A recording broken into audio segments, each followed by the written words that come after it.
It's 6:30, so I would like to call this meeting to order, please.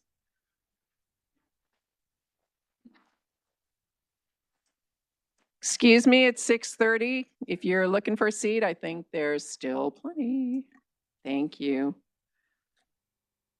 So I would like to call this meeting to order, and I ask that you please join me in the Pledge of Allegiance, followed by a moment of silence to honor the memory of Explorer Consul Margaret Maggie Shania. I pledge allegiance to the flag of the United States of America and to the republic for which it stands, one nation under God, indivisible, with liberty and justice.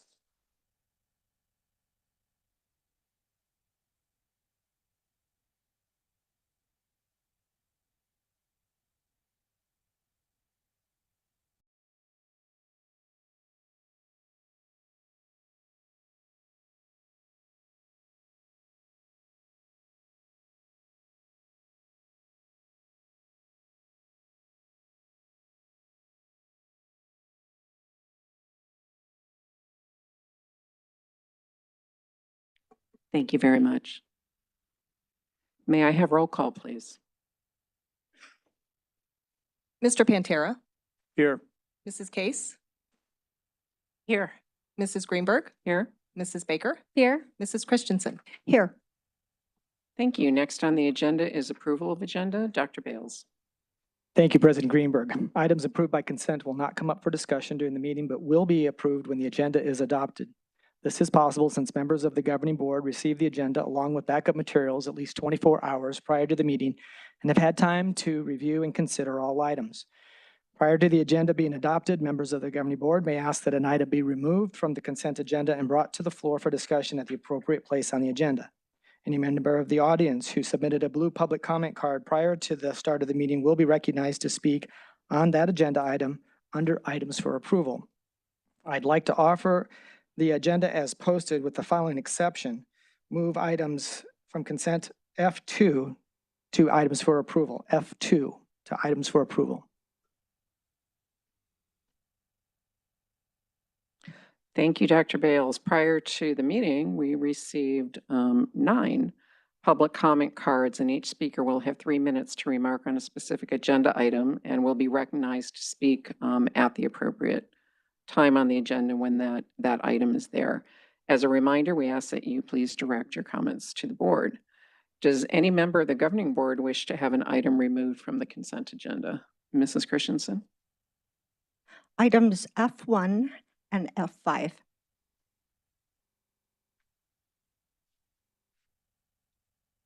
Okay, so F1, F2, and F5 at this moment.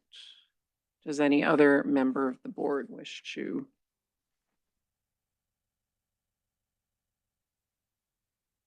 Okay, so what we have moved are items F1, 2, and 5, and we will address those after acceptance of gifts and donations in that order.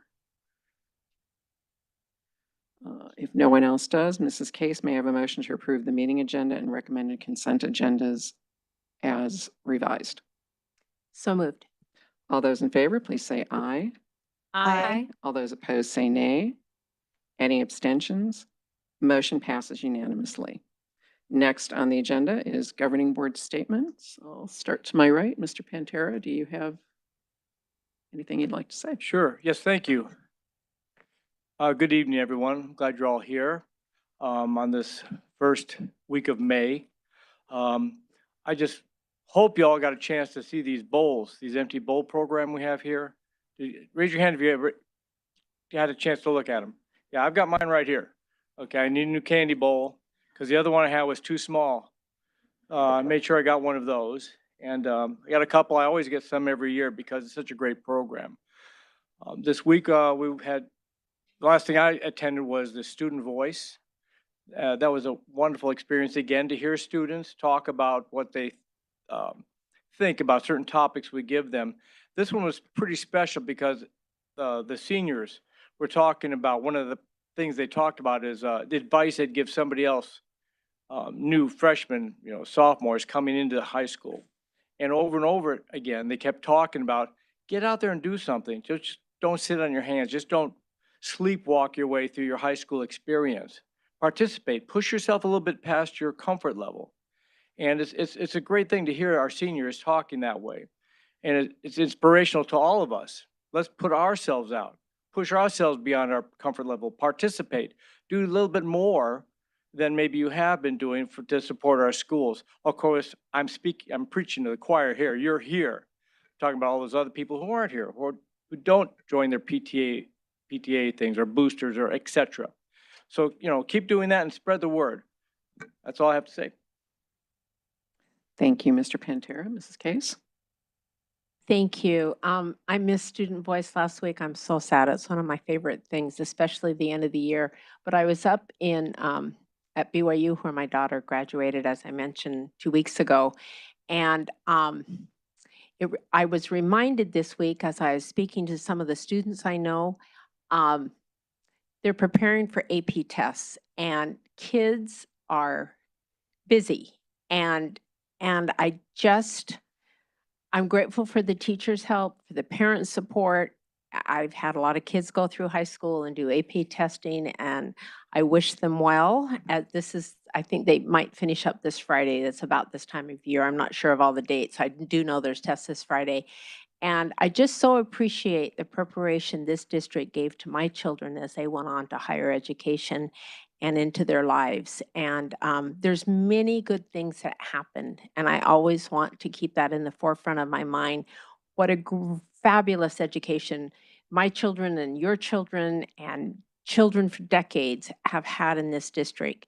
And I know that we can keep those traditions strong. Thank you.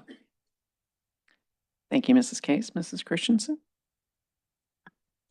Good evening, everyone. I would like to welcome all of you here to the governing board meeting. Thank you for all in attendance. And I would like to recognize and welcome a couple of elected officials, Chairman Jim O'Connor of the Corporate Commission, the Arizona Corporate Commission, and State Rep Alexander Colladin of LD3. So thank you and welcome. I also would like to say hello to members of the student body from Horizon High School and Shadow Mountain Junior ROTC. So welcome, everyone. As governing board members, we represent you all, and we represent you, the community. And I just wanted to ensure you that we read all your comments, your emails that you send. We can't always reply to every single email, but we do read them. At least I know that I read every single one of them.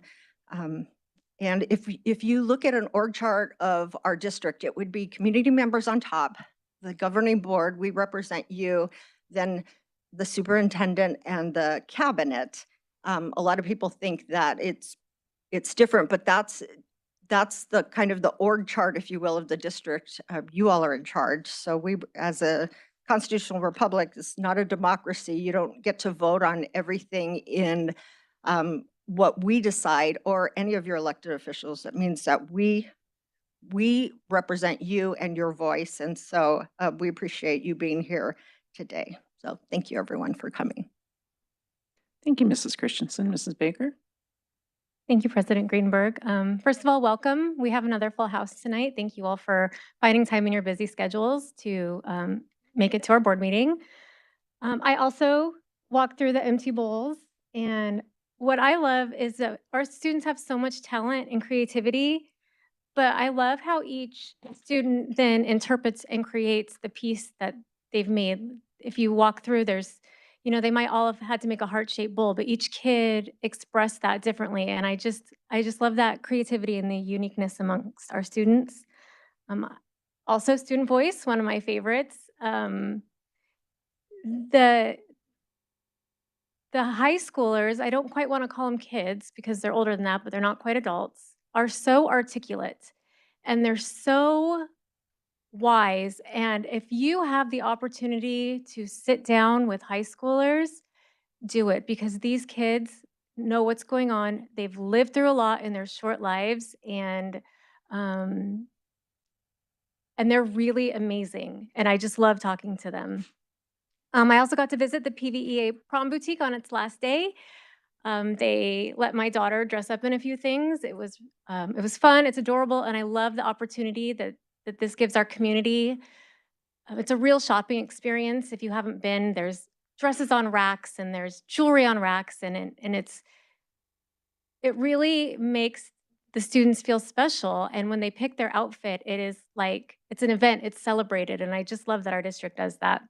The last thing I want to note is that it is Mental Health Awareness Month, and it is important our students get the help and services they need so they have the tools and skills to be able to be ready for that great big world. And I just appreciate the support our district gives to our students, especially right now because it is so important. Thank you. Thank you, Mrs. Baker. I also had the opportunity to be at Student Voice last week, and as we have started a tradition for the last meeting of the school year, that we have incoming student leaders join the students who have already been attending the Student Voice meetings. And it was interesting to pose some questions as Mr. Pantera talked about some of the items that came up. It just, what was special about the year, what could go different. It was fascinating to hear, different pieces from different schools. But it was also great because you could see the wheels turning in terms of, that's what your school did. Let's try that at our school next year and things like that. So as always, it was a terrific meeting. We also had donuts with the district last week, and just want to say thank you for all the community members who joined us. I also had the opportunity last week. The Arizona School Boards Association has started regular, I guess, but this was the first Zoom meeting among governing board presidents around the state. And they first just sort of opened up, welcomed everybody, and then sent us into rooms based on where we were. So Maricopa went into a room, and it was, it was half hour, 45 minutes of just chatting, asking questions about, what are things that ASBA can do to better serve, what are some things you're finding that you want to celebrate, where do you need more support, things like that. And it was just great to hear from other governing board presidents as well, to just kind of, clue in on what's going on with their districts. And also, since we're past 6:30, if you didn't get to empty bowls, you missed it. But I just want to echo the uniqueness of some of the bowls. You'll laugh at this one. Dr. Bales contacted me, 2 days ago and said, got a minute to talk? And I said, well, when I extricate myself from a sleeping cat on my lap. So found a sleeping cat bowl just for that. So I highly advise, if you didn't make to empty bowls, the next time you see it, please go, because you're going to find something that you will love that will be just for you. And again, thank you all for being here as we wind down to the end of the school year. I know everybody's time is valuable, so we appreciate that you are spending it with us this evening. And with that, I will turn it to the next item on the agenda, which is awards and recognitions. Dr. Bales. Thank you, President Greenberg. It's always a pleasure to highlight our students and staff for awards and recognitions. Tonight, Mr. Droege will MC the honors. So at this time, I'd like to invite the governing board down in front of the dais and join me.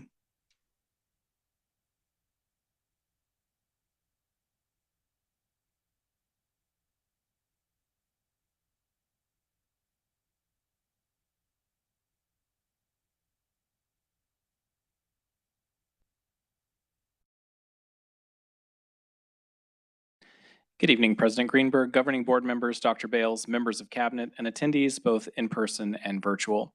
Tonight, we have several recognitions to share with you. This evening, we'll be inviting our honorees to the front of the room for their recognition and photo. So when I say your name, please come to the front of the room.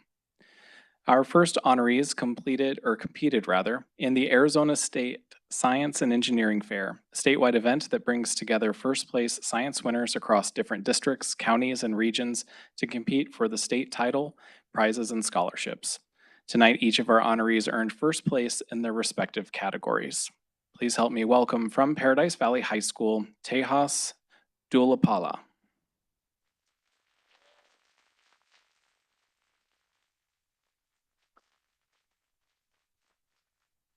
Montunk Parashar.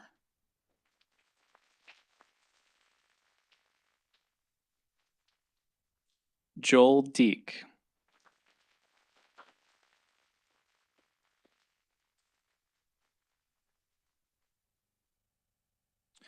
Our next two also are grand award winners in the senior division and will compete at the Regeneron International Science and Engineering Fair. Asta Mittal.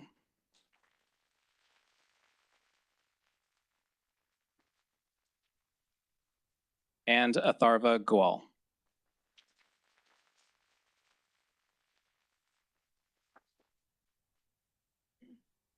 Up next, Paradise Valley High School Crest Bioscience students competed in the HOSA Future Health Professionals State Leadership Conference and came home first place winners. Please put your hands together for, from Paradise Valley High School, Mary Azule.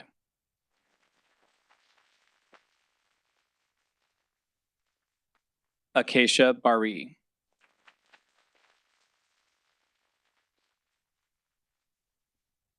Kesa Burns.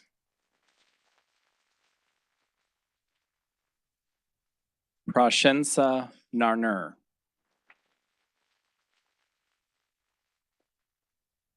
Archana Garuda.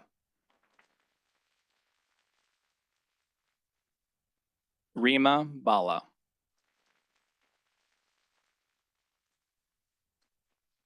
Jan Dwayne Cachnio. Mia Vargas.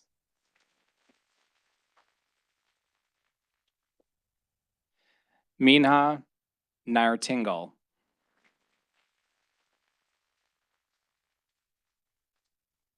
Don Trang Dang.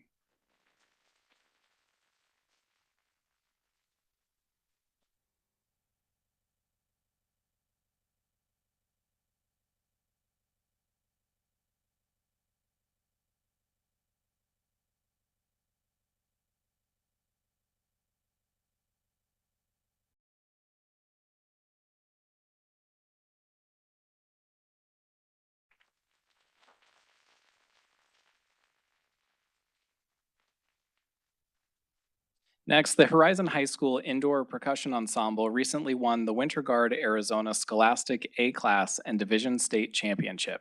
Please join me in congratulating the Horizon Indoor Percussion Ensemble as they come to the front of the room.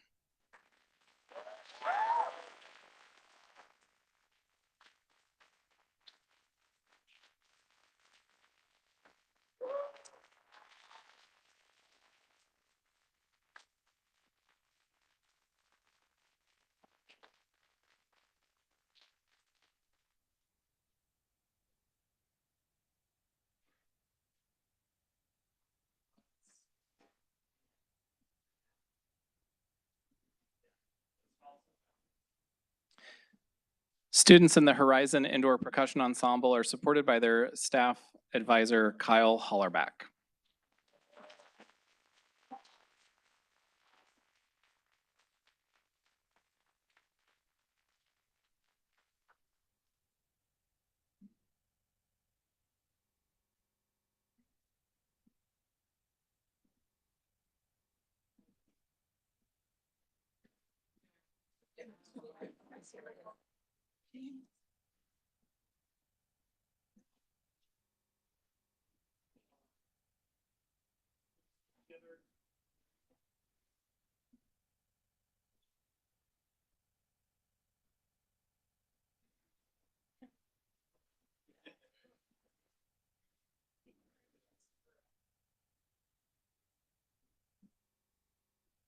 Go, kids.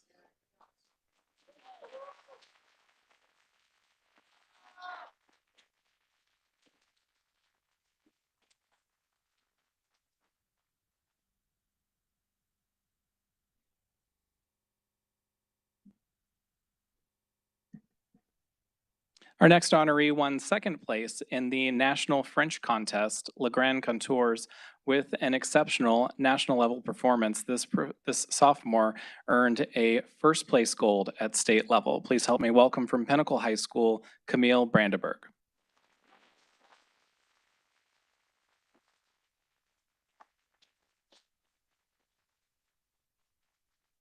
And Camille is supported by her teacher, John Trenton.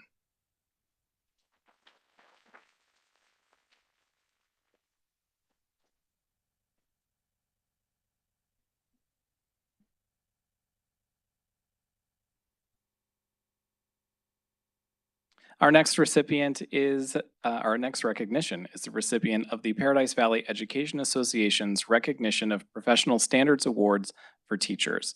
The honoree this evening will be introduced by PVEA President, Ms. Diane Siekman.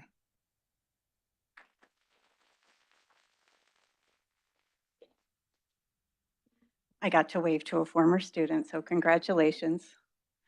Good evening, President Greenberg, governing board members, Dr. Bales, cabinet, and guests. I'm pleased to share with you the Props Award information for the month of May. Alexis Crockett is a social studies teacher at Mountain Trail Middle School. Ms. Crockett's colleagues shared the following about her. I'd like to nominate Lexi Crockett for the Props Award. Lexi is one of the hardest working people I've ever met. Without question, she stepped up and chose to help support others in teaching ELD. She is patient and kind and takes the time to understand how to support all students. She is constantly collaborating with all staff in all subjects to see how we can best support each other by incorporating other aspects of skills in her class as well. Mountain Trail is a pretty magical place with a solid community. Lexi Crockett is an incredibly valuable part of our community. She continues to go above and beyond with everything she does. Even as an English teacher and a lover of writing and connotation, I don't believe the vocabulary exists to describe how appreciative myself and others are for Lexi. I'm honored to present the PVA Props Award to my colleague, Lexi Crockett.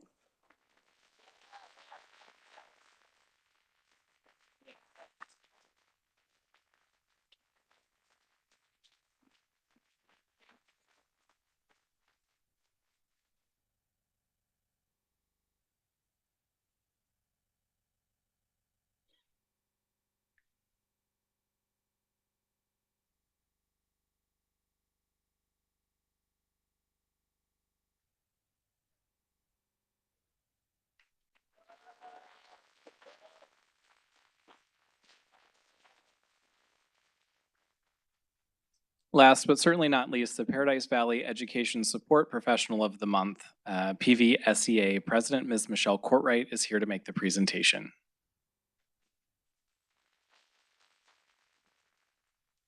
President Greenberg, Governing Board, Dr. Bales, and Cabinet.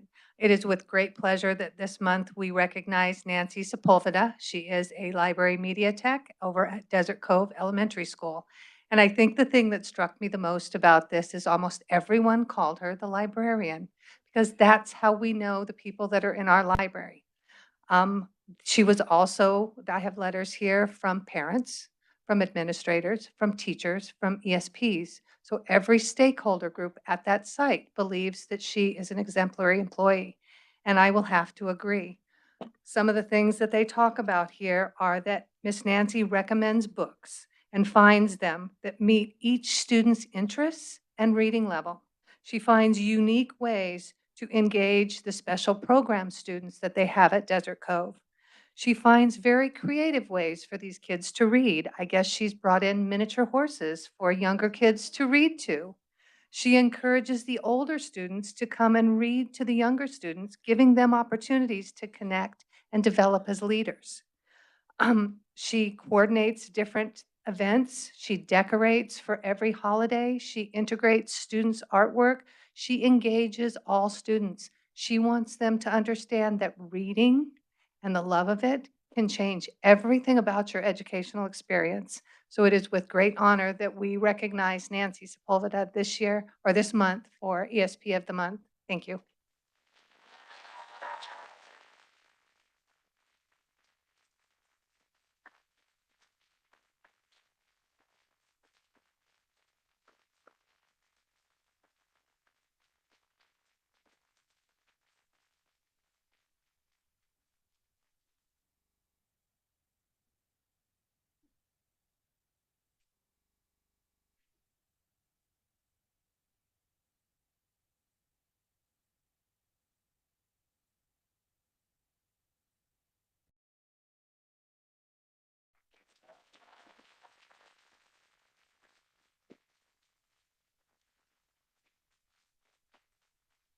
And that, President Greenberg, concludes this evening's awards and recognitions.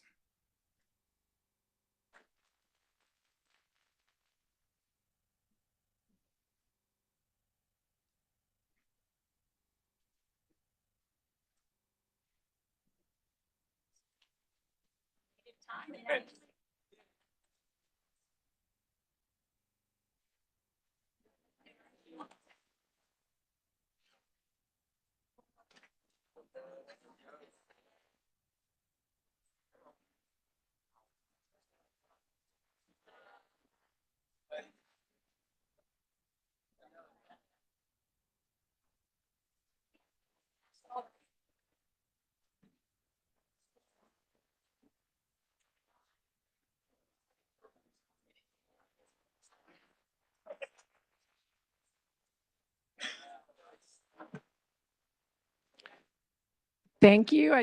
Excuse me, I'd like to move along with the meeting. So if you're standing and you want a seat, there's plenty that have just emptied. Feel free to come on down.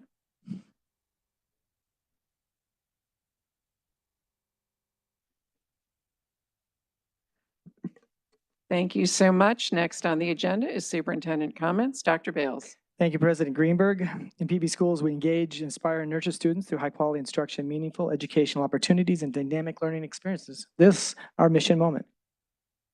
Some of those experiences are many opportunities for students to build up their leadership skills, and whether it's student government, a team captain, or several of our students have achieved being elected to an officer position in a state organization.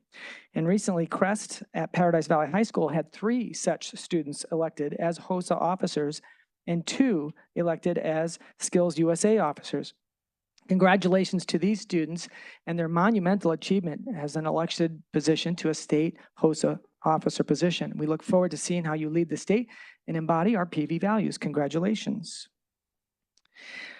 If it isn't obvious, it should be now that we like to celebrate our employees. And this week, our principals were loved on, and I know they appreciated it. And next week marks the Teacher and Staff Appreciation Week, which I'll say more about in a minute. And of course, next week is also an opportunity to celebrate our school nurses with National School Nurse Day on May 8th. That day, we will recognize the vital role our nurses play in promoting health, safety, and well-being of students and school staff. School nurses are essential in providing care for the entire school population, and their impact goes beyond the school environment and benefits society as a whole. On behalf of PV Schools, we extend our heartfelt gratitude to all our school nurses who make such a positive impact on our schools. Tonight, we also want to recognize some AIM grads. PV Schools takes great pride in growing our own leadership and capitalizing on the capacity we build within our employees. For more than 40 years, we have been identifying, developing, and nurturing aspiring administrators in our administrative, internship, and management training program. And each year, we select a small group of teacher leaders and provide them with experiences to continue to prepare them to be administrators in our district. Tonight, we'd like to recognize this year's AIM class and ask them to stand. I know that several of you had the opportunity to meet at the beginning. If they take a good look at this class, because if history tells us anything, you will see many of these faces helping lead our schools. Please stand and give them a round of applause.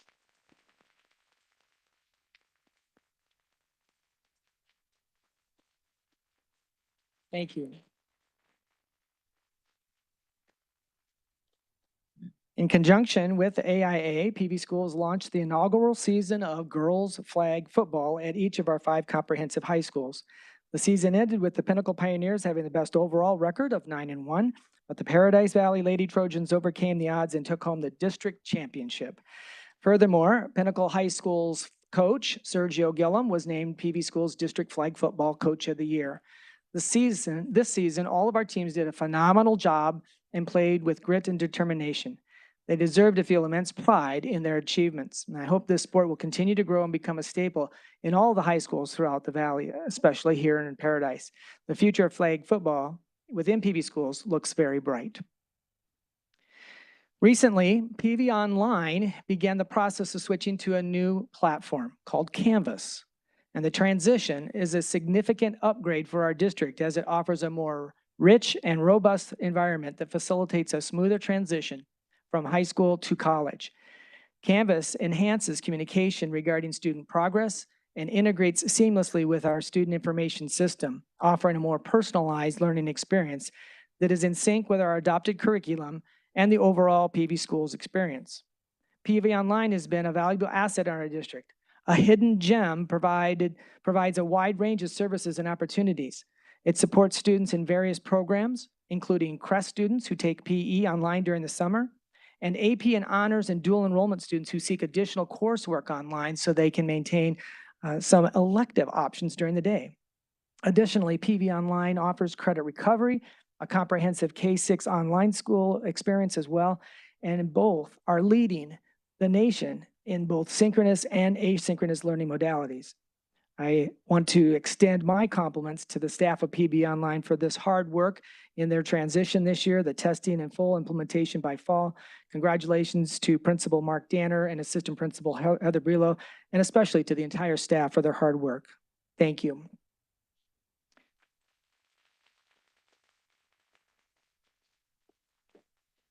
May is the time of year when we like to highlight the importance of our teaching staff. These hardworking teachers dedicate themselves to supporting student success on a daily basis. But in Paradise, it isn't just teachers who work to support excellence. We have a workforce filled with passionate people who come to work each and every day, making the experience in PV second to none. With more on teacher and staff appreciation in our district, it's my pleasure to introduce Julie Blumenreich, the UPC Teacher and Staff Appreciation Chairperson, who will be making a short presentation. Welcome, Julie.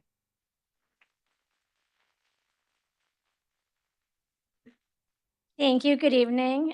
Yes, my name is Julie Blumenreich. I'm this year's chair of the Teacher and Staff Appreciation Program. This year was gotten bigger and bigger every year. This has definitely been our biggest. We had 1,687 nominations, and from that, we'll be recognizing 891 recipients.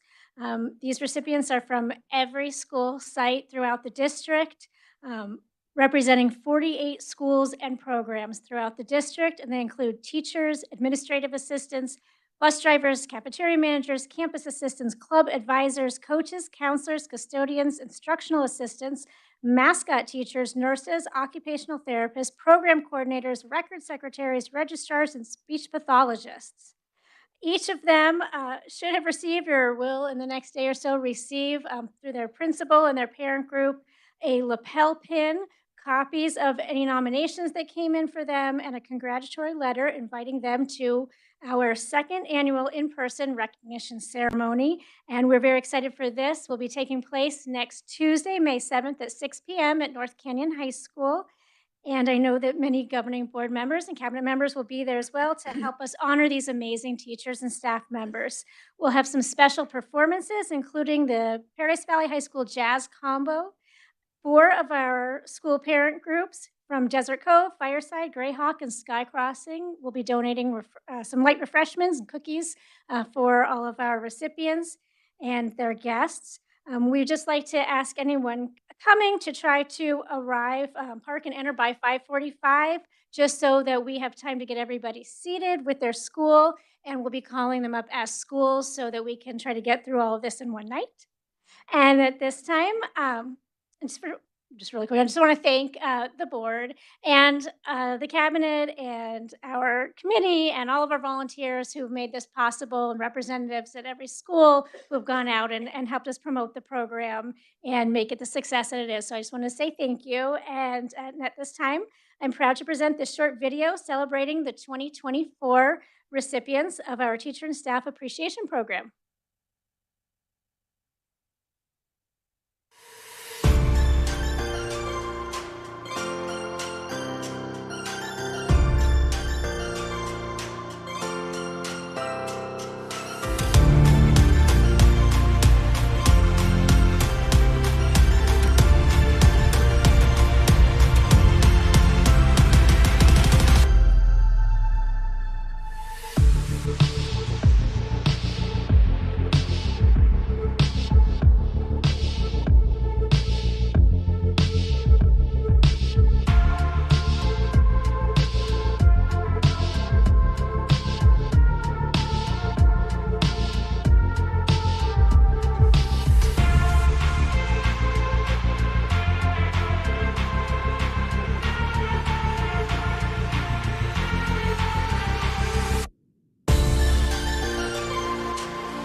you.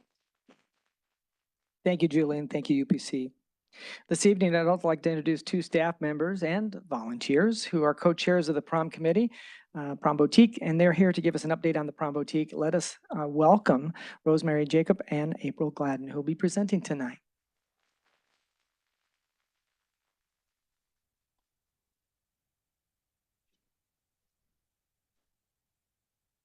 Just me. President Greenberg, governing board members, Superintendent Dr. Bales, and the Paradise PVUSD community. I'm Rosemary Jacob. I work in professional development as a district mentor for our beginning special education teachers, and I co-chair with April Gladden the Paradise Valley Education Association's Prom Boutique. Prom is a cherished high school experience, but it often comes with a daunting price tag. Think back on your senior and junior proms. How much did your tickets cost?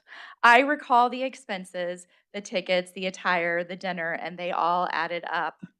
We completed our 7th PVEA Prom Boutique season, an event that has become a cherished tradition in our community since its inception.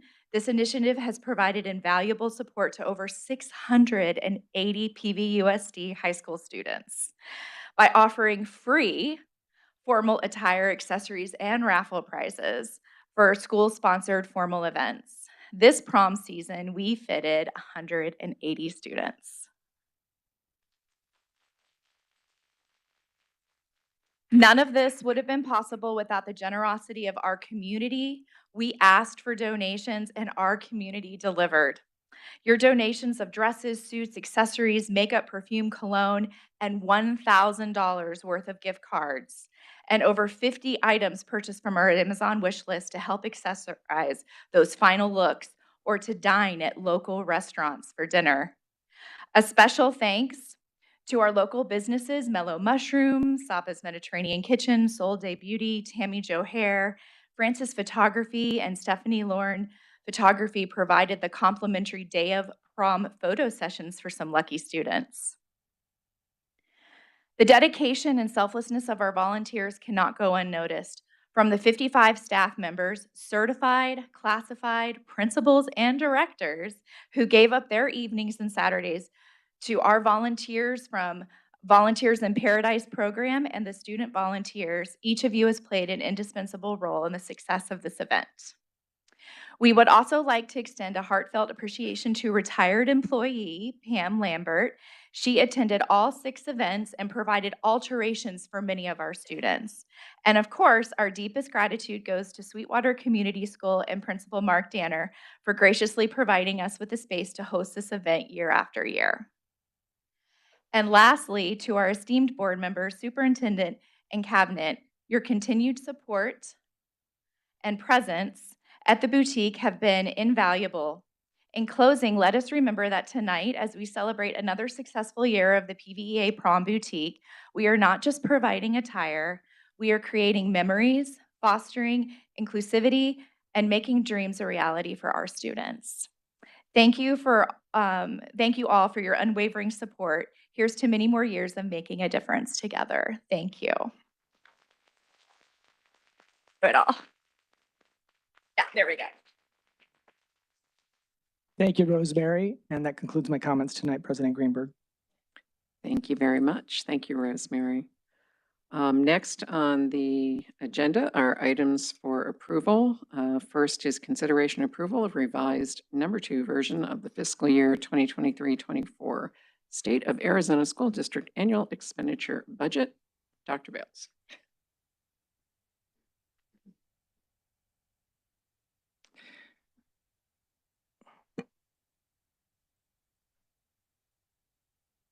President Greenberg, governing board members, cabinet, and guests, for approval, this revision on the fiscal 24 budget will be presented by Ms. Berrigan. Thank you, Dr. Bales, President Greenberg, and governing board. I need the full screen. Thank you. That other font's way too small. Thank you. This is the presentation for the evening. I'm just going to refresh everybody briefly on the timeline of our budgets and the way that works and how we sort of have multiple years happening simultaneously. Talk about the maintenance and operation and district additional assistance override changes from the adopted budget to the final budget revision. as well as some average daily membership changes and the impact on the budget. So this is a timeline of what our budget seasons sort of look like, and there are 3 different colors there representing 3 different years. So you can see we start with purple, which is the year we're currently in, and the planning that happens down at the legislature for our budget. By October, we're completing the prior year, and by January, we're really still dealing with the 2 prior years and then starting to plan for the next fiscal year. So there are times of the year where we're working on 3 budgets at one time. This is the May 15th budget revision, or the budget revision number 2. We're required to revise the budget twice each year. So we have our proposed budget, our adopted budget. Both of those have to be completed by July 15th. And then we have our December budget revision due by December 15th, and then May 15th budget revision. So this is our final budget revision for the year. For this year, our 2 main funds with maintenance and operation and unrestricted capital between adopted and May revision have some slight increases, though nothing that hadn't been planned for in our budget planning session that we do during the winter part of the year. So just under $700,000 for maintenance and operation and about $760,000 for unrestricted capital. Those changes are due to 2 things between the adopted budget and this budget revision. The M&O carry forward is higher on the budget revision than it is the budget adoption. When we are adopting our budget in June, we still have really 2.5 more months of the year that we're completing out revenue coming in and expenses going out. And so it's an estimate. That budget carry forward is an estimate from the prior year when we're doing our budget adoption. By now, our budget from last year has completed and we have our annual comprehensive financial report. So we know what that carry forward is. So we have the final number, and it this year was a little bit more than we had estimated for the budget adoption.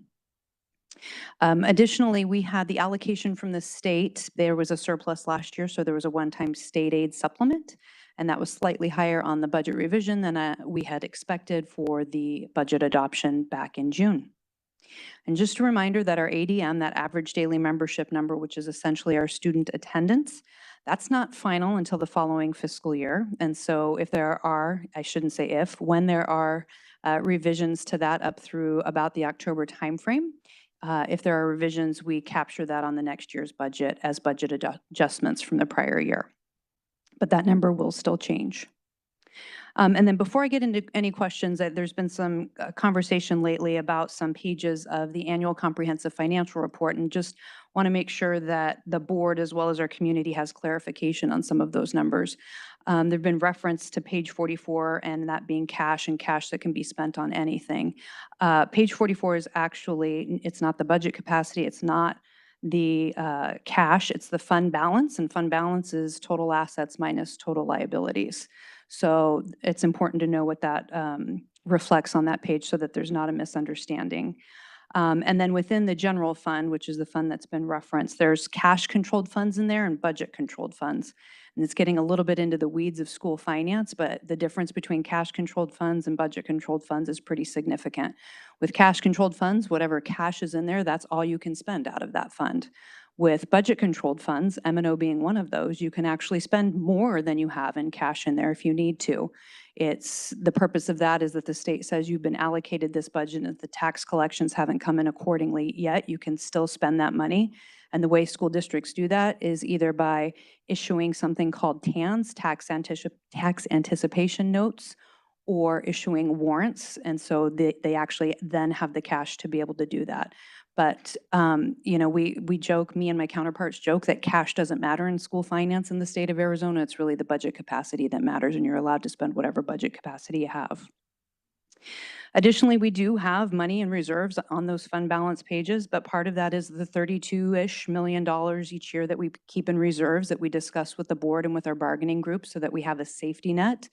On occasion, the legislature makes a decision that causes some issues for school district finance, and so we need to have some budgetary reserves to lessen the impact of those changes. Additionally, that there is usually around $30 or so million that's reflected on that June 30th budget reserve that we have spent for medical insurance prepay.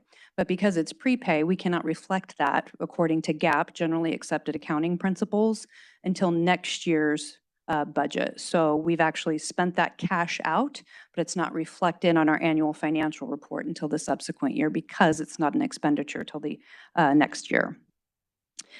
Finally, there's a ruling from the against the county, who for about 10 years apparently incorrectly accounted for tax collection. It's called the Quasmayer case. I don't know if I'm saying it right, Quasmayer. And that case has caused the school districts and other taxing authorities to have to reduce the cash that they have because the county overcollected the taxes for us.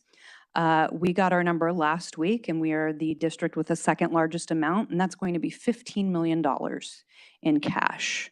So that was a surprisingly larger number than we had anticipated. So much of our cash will be going away due to that. And then additionally, there's about $7.5 million in there that's for district additional assistance, and the override specifically, when we can't spend that money on anything other than the district additional assistance override. Just one specific in terms of a negative impact that sometimes the legislature makes on school districts. We have a rollover every year. Currently, that rollover is $800 million. And that is money that is due to school districts and not paid until the subsequent year so that the state can balance their budget. And it was something that was implemented way back in the recession, and they've worked to try to pay back some of that. It used to be over $900 million.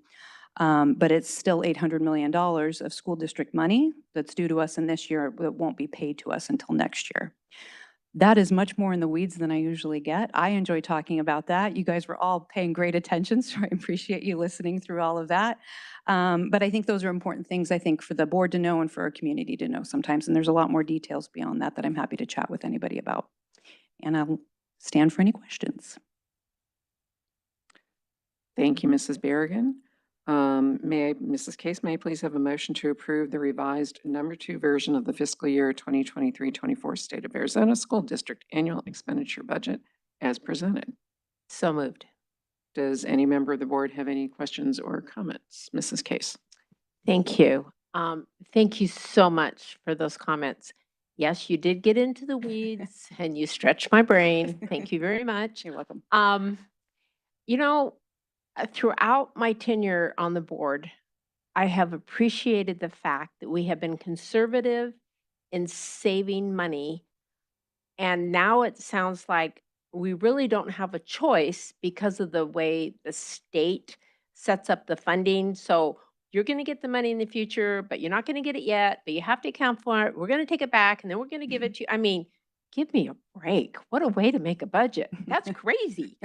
But I appreciate that we've been conservative and we've never gone negative that I know of in our district because we've been wise, and I appreciate that sentiment and the way you and your predecessors have handled that. So thank you very much.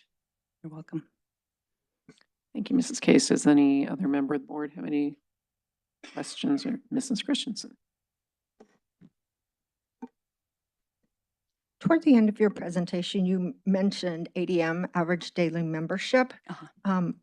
I thought for financial reasons, they select ADM at 100 days, and then then that remains until the following year. Maybe I misunderstood you.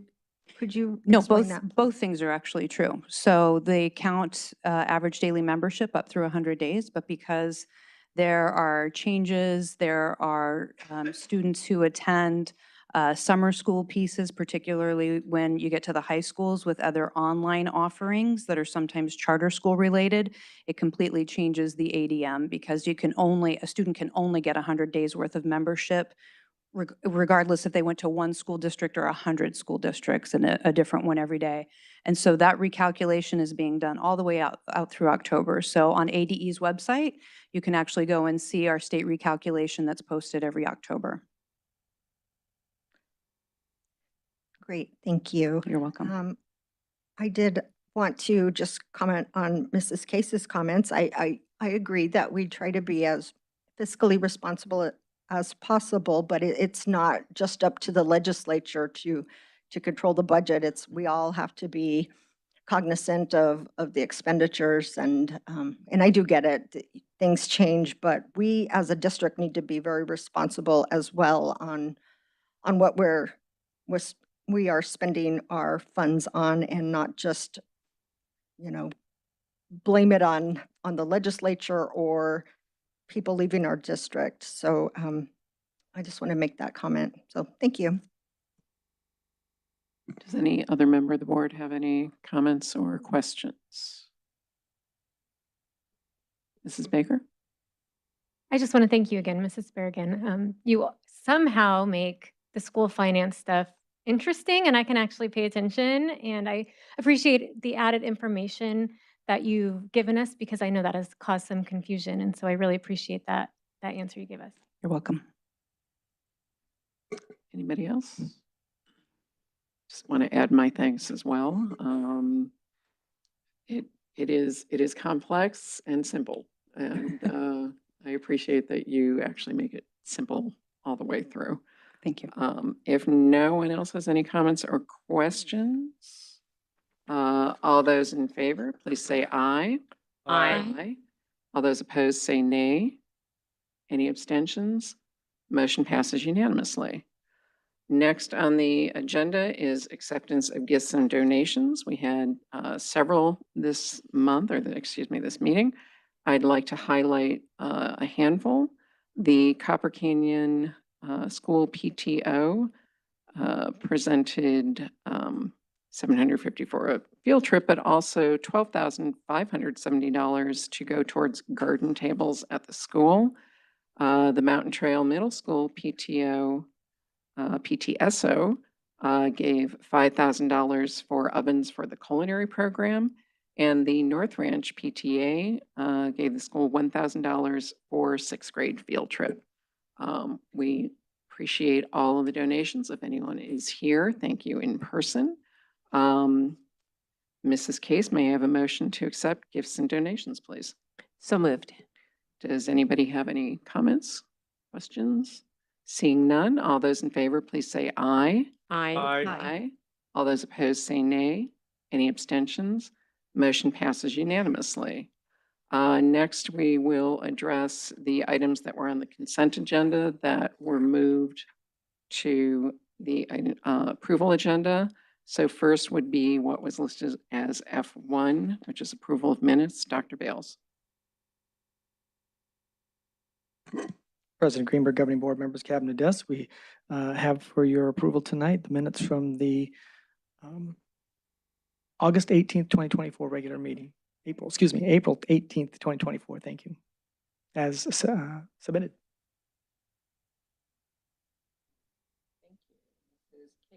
Sorry, Mrs. Case, may I have a motion to approve, and I have to read that, the minutes of the April 18, 2024 Governing Board regular meeting. So moved. Does any board member have a comment or question? Mrs. Christensen. Yes. Item G1 did not accurately represent my questions and comments from the last governing board meeting. And in order to expedite the process, I've taken the liberty of typing out comments that I wish to submit for changes to the agenda meeting minutes.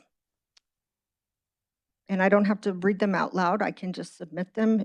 President Greenberg, if you'd like to review them, that's fine, but I would like to submit corrections to G1.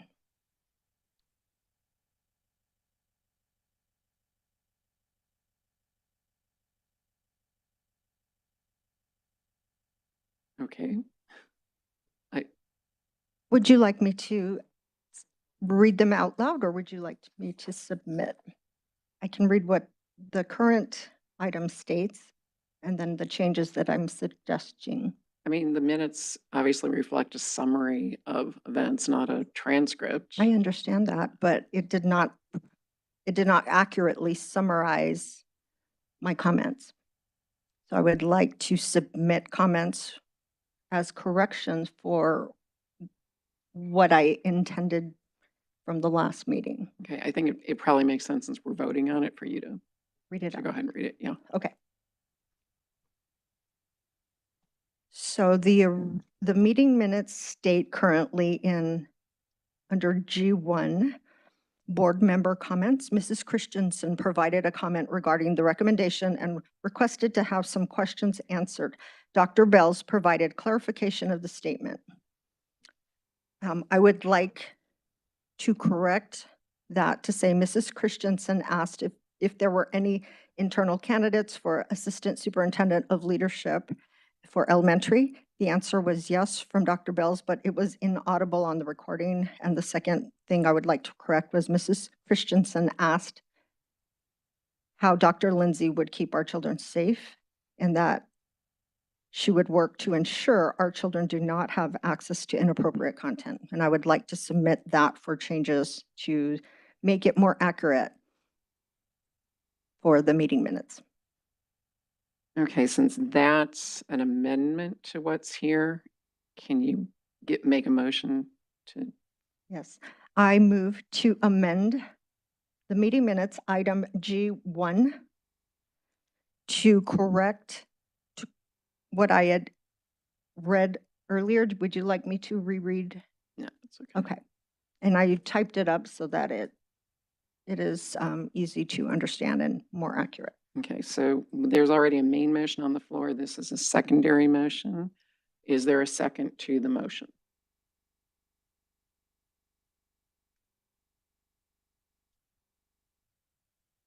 Does any board member wish to second the motion? If not, then as we change policy, the motion doesn't go. Thank you for allowing me to read my changes. It's disheartening that the minority voice is always silenced on this board. So as the motion did not move forward, we are back to the main motion. Does any other board member have a comment or question? Seeing none, all those in favor, please say aye. Aye. All those opposed, please say nay. nay. Any abstentions? Motion passes 4-1. Thank you. Next on the agenda is an item that had been listed as F2 originally under the consent agenda, consideration approval of non-administrative certified personnel actions. Dr. Bales. President Greenberg, governing board members, cabinet, and guests, tonight with nearly 100 non-administrative action items on this item, we recommend for approval as submitted. Thank you. We did receive public comment cards on this item. I would like to make a comment based on what some of the cards have indicated they would like to address. I'd like everyone to know that the district is reviewing concerns and potential discrepancies with respect to the pay that Lieutenant Colonel Bones received. Lieutenant Colonel Bones has voluntarily chosen to resign before this review was complete. Additionally, Senior Master Sergeant Hayden has voluntarily chosen to resign. The district cannot comment further out of respect for their decisions and in accordance with the district's practice of not commenting on personnel matters. With that said, like I said, we have 8 cards. You'll each get 3 minutes. So first up to speak is Kelly Wirt, and she will be followed by Stephanie Conrad. Thank you.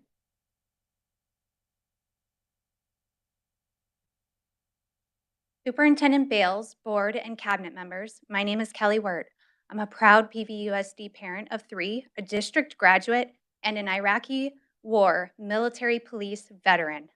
I'm here to plead that you not accept the resignation of Colonel Bones and Senior Master Sergeant Hayden and take action to resolve this matter that keeps them employed as the instructors of the ROTC program. The following statement was communicated on the district's behalf to us by Mr. Appelman via email. We fully support the ROTC program and continue to believe that this program offers students a unique opportunity to thrive. We are proud to offer one of 10 Space Force experiences in the country and maintain a commitment to support student success in this program now and in the future. I believe he means what he wrote, but what steps have been taken by the district to resolve this situation? Since the email we received from Mr. Appelman prior to the last board meeting, and since the last meeting when we asked you all to help us, we've heard no response and no action steps have been formally communicated. Dr. Bales, in a video posted in January, you beamed with pride to a sixth grader about this program in our district can make his dreams of becoming a pilot a reality. What are you doing to ensure that program still exists when he hits high school, let alone continues for the kids currently in the program that share that same dream? What if the district is unsuccessful at filling these vacant positions for next school year?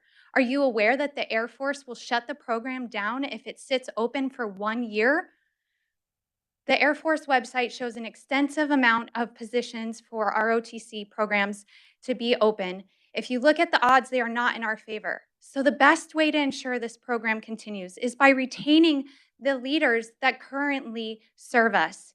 Have you even tried negotiating new contract terms with them again since the last meeting to see if you can find common ground? Have Have you considered that the current decline in enrollments you spoke of at the last meeting are likely to continue if there are no instructors to lead this program by August 5th? Have you taken into consideration that Colonel Bones and Senior Hayden have helped increase enrollment because of the success of this program? We are expecting approximately 28 new cadets next school year. Our family is having to consider moving our son to a different district because of the program he's been working for the last 2 years. He has to be in an active program to achieve. He's a DAP student, a cross-country and track athlete, and a student council member that has thrived in this program and at this school, but is being forced to think of leaving this school he calls home just to achieve his dreams that you say you support. Lastly, does what matter to the parents and students in your district truly matter to you? You say you represent us until the circumstances all. Thank you.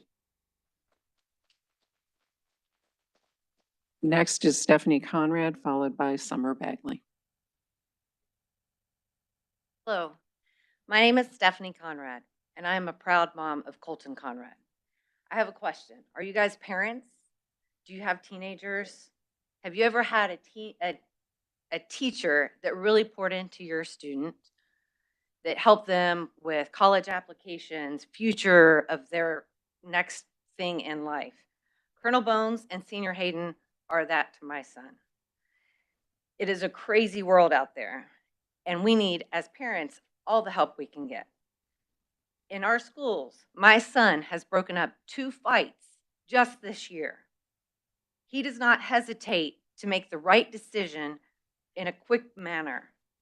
He has learned these leadership skills from his responsibilities that have been given to him through ROTC. My oldest son graduated from Chaparral High School in the Scottsdale School District.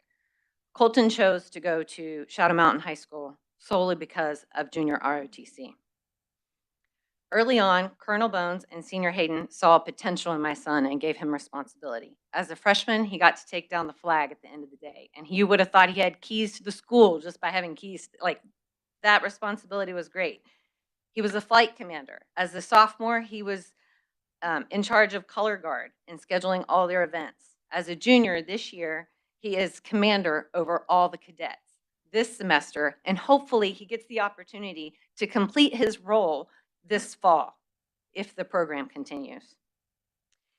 2 months ago, my husband and I had to sign off for our 17-year-old son who joined the Arizona Army National Guard. And in 26 days, my son will go to basic training for the summer, and he was excited to use his skills that he learns this summer in ROTC FTX in the fall. He will continue to do weekends during his senior year and then hopes to deploy after he graduates. He has chosen this route because of the leadership that he has learned in ROTC. My son is choosing to support our country and our state. What are you guys doing about it? You're getting rid of the 2 leaders that continue to support and build cadets and students and future leaders in America?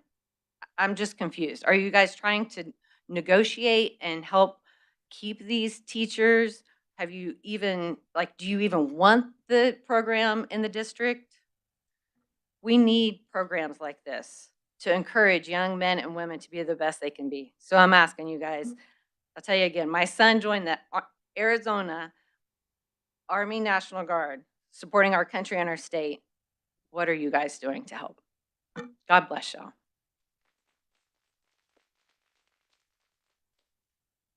Thank you. Next is Summer Bagley, followed by Jen Strong.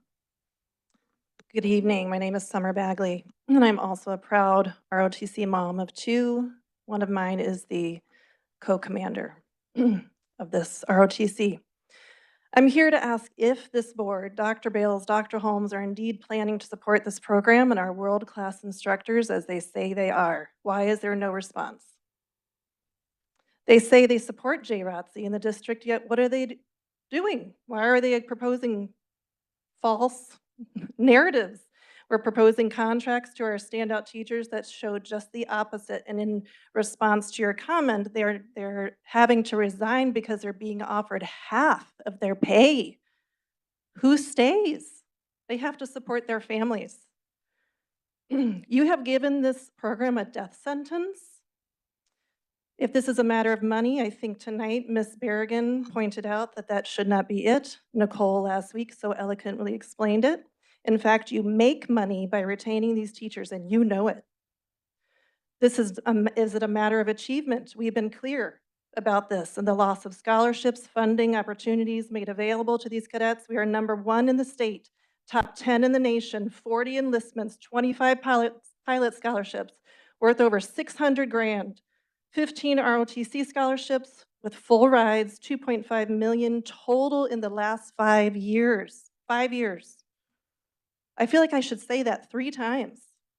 Is this a matter of numbers? Because we have 112. We started with 123. They were kicked out because of drugs and expect 140 next year. And that's a lot of money leaving our district, including my family. If these cadets are not allowed to have this ROTC program, if we don't hire someone by July. By my calculations, it's 1 in every 10 students at Shadow Mountain that's in ROTC. And from what I understand, the surrounding ROTC would love to have our students as their programs are lacking. So what is it, Dr. Holmes? What possible reason do you have to not support this flagship program? Have you reached out to see what can be done to retain these outstanding teachers? I place the death sentence of this program squarely on you, Dr. Bales, and I want this board to formally conduct a review of Dr. Holmes in this situation. It seems personal and illogical, which leads me to think that your decision has little to do with bettering these kids and everything to do with your own agenda. Either way, you have made it very personal, very personal. I call for the immediate investigation into this matter by this board, who works for us, the taxpayers of this district, to come to a swift and equitable resolution in this matter. I also call for your resignation, Dr. Holmes, and this inept ability to handle this professionally, in addition to this obvious bias and lack of support. These men have served our country. What are you doing?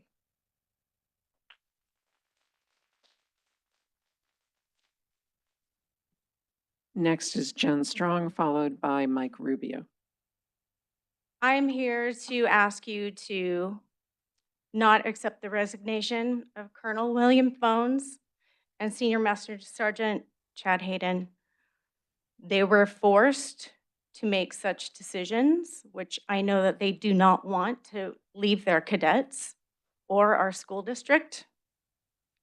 We are one of 10 Space Force junior ROTCs in the nation. We're the only one in Arizona. This is a true flagship program that we should not be treating in such callousness. Our Space Force Junior ROTC program is producing pilots. Losing Colonel and Senior will result in many of our cadets that are aspiring to be pilots lose this opportunity. We will lose all our pilot scholarships And we'll also lose our flight simulator. This abrupt change, allowing Colonel and Senior to leave our program, the trajectory will change the trajectory of the momentum this flagship program has created, and it will be a detriment to our district and to the current and future cadets of this program. Thank you for your time, and I ask that you retain Colonel Bones and Senior Hayden and renegotiate their contracts. Thank you. Thank you. Next is Mike Rubio, followed by David Patchett. Good afternoon, board members. My son and my stepdaughter are both ROTC members at Shadow Mountain High School. Both of them had no interest in joining the military until they got to Shadow Mountain. I can remember telling my son that was the one thing I regret not being able to do was join the military when I was in school. I dropped out of high school because the public school system failed me. My son denied it, did not want to do it.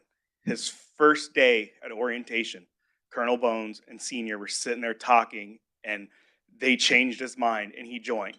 Half a semester later, his stepsister, my stepdaughter, joined. They both love the program. You have two teachers who are fabulous teachers. You are taking pay away from them, and I addressed this straight to you last time about your pay, sir. You are overpaid for what you do, and you don't like it. You can sigh over here and you can give me dirty looks and not look at me, Mr. Holmes. I expect your attention, so you can pay attention to me. I don't disrespect you, so don't disrespect me. Thank you. You guys need to deny their resignation and renegotiate their contracts. These are two wonderful teachers who have gone above and beyond their students. Their students are great students, and I challenged every single one of you. And I know you, Mr. Pantera, you were in the flight simulator with Dane Strong. Did any of you, after the meeting, talk to any of those kids? I know Miss Christensen did, because she was out there. Did you, Mr. Bales? Did any of you go to the schools and talk to these kids about what these two teachers do? You want to take their pay away. Who do you think you're going to get into this school to do their job for half of what a teacher should be paid? Taken away. I know for a fact if I took half of your pay, you'd take your bonus and get the hell out of here, because I know I would.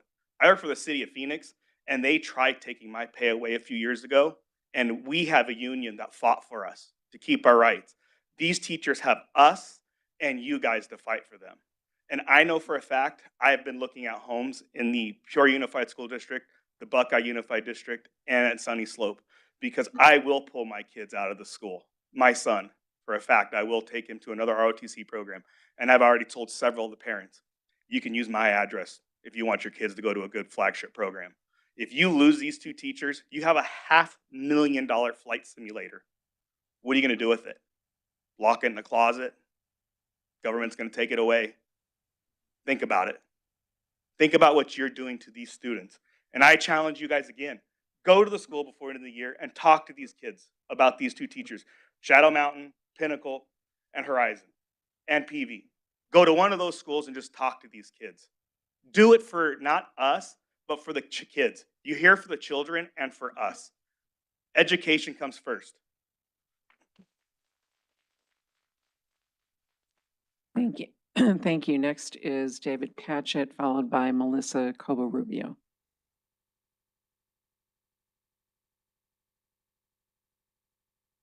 What I see is happening here is that it means one thing to just do what you're told to and what thing you love to do. I mean, what's been happening in this program is great, and I would love for that to be preserved for the next years to come, for more cadets to enjoy this experience. And it's just honestly disappointing what's going on currently, and I don't know what else to say, because it honestly deeply saddens me what is going on currently with this board and their decisions. Thank you. Thank you. Melissa Cobo-Rubio, followed by Adrian Espinoza. Good evening. I am here as a parent and also a product of the PV School District. I would also like to point out that my family has been in this district since my grandparents purchased their house in 1955, just north of Bell Road. My dad still remembers when this board fought to put up stop signs on Bell Road so the elementary students could cross Bell Road safely when it was a dirt road. He then attended PV High School and graduated in 1966. So board, when you look at my face, you are looking at a family who has made this community our home. I am the face of the Paradise Valley School District. I am here again to plead with you. Our children from ROTC have lost their faith in the PV School's ability to retain their Colonel Bones and Senior Hayden. I myself was self-employed for 14 years. Now entering corporate America, I find it hard to accept these fictional glass ceilings. This idea that the board has no say as to the outcome of the resignation of Colonel and Senior is unacceptable to me. The board has a say and we need you to fight for us. Do not accept this resignation. I am here as a parent and we need your help to right this wrong. Do not accept the resignations for Colonel Bones and Senior Hayden. Thank you. Thank you. The last card is from Adrian Espinoza. Madam President, Superintendent, Ms. Christensen, thank you for getting my name right. I not only come here as a cadet of this fantastic program, but I come here as a student of PV Valley, a Paradise Valley Unified School District of 10 years. I have been in this district for all my life and never have I ever been appalled by your guys' decisions until now. Please don't accept the resignations of the two instructors, because those instructors have changed the lives of many, and they have changed my life for the better. You guys want to talk about a program or event called Voices, correct? Well, please don't shut our voices out. Don't shut our voices and show us what we have learned throughout all the years here, that our voices can change the tide, of anyone that is willing to hear. Show what you preach. Yes, we have empty bowls, but this bowl is not empty. It is only cracked, and you guys can repair it if only given the chance. So please give us that chance, give us the moment, and we will take it so farther than you could even think of. This program will give you everything you want out of it and more. I guarantee you that. Don't accept the resignations, because that would be a mistake on all of our parts. Show us what this community is worth, because your decisions reflect this. Thank you.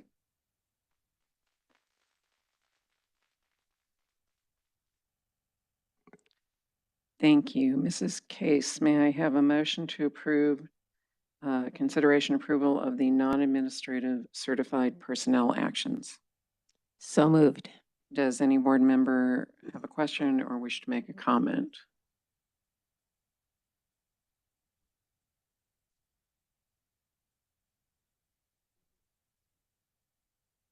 Okay, Mrs. Case just asked me to reread what I read before, which is the district is reviewing concerns and potential discrepancies with respect to the pay that Lieutenant Colonel Bones received. Lieutenant Colonel Bones has voluntarily chosen to resign before this review is complete. Additionally, Senior Master Sergeant Hayden has voluntarily chosen to resign. The district cannot comment further out of respect for their decisions and in accordance with the district's practice of not commenting on personnel matters. Okay. Does any other member, Mrs. Christensen?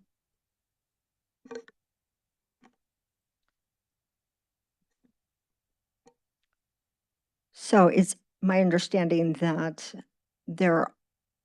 these two individuals, William H. Bones and Chadwick William Hayden, maybe in negotiations, and so we're not allowed to discuss that. I do understand that there, and so that the community knows there's a process when the governing board is not allowed to handle matters of employment unless it gets escalated to us. And right now, that has not happened officially. But I will say that I appreciate all the comments, everybody that has come here today. I think it would be a travesty to lose these two individuals. I've spoken with both of them at it was the VIP event a few weeks ago, and just such men of valor. I'm very impressed with them. I would like to move that we remove these two individuals from this item for their resignations, to postpone, and the reason is because I think matters have changed since they submitted their resignations. So I move to remove William H. Bones and Chadwick William Hayden off of this item, and to not accept their resignations at this time. So that was a secondary motion to the main motion. Is there any second to that motion?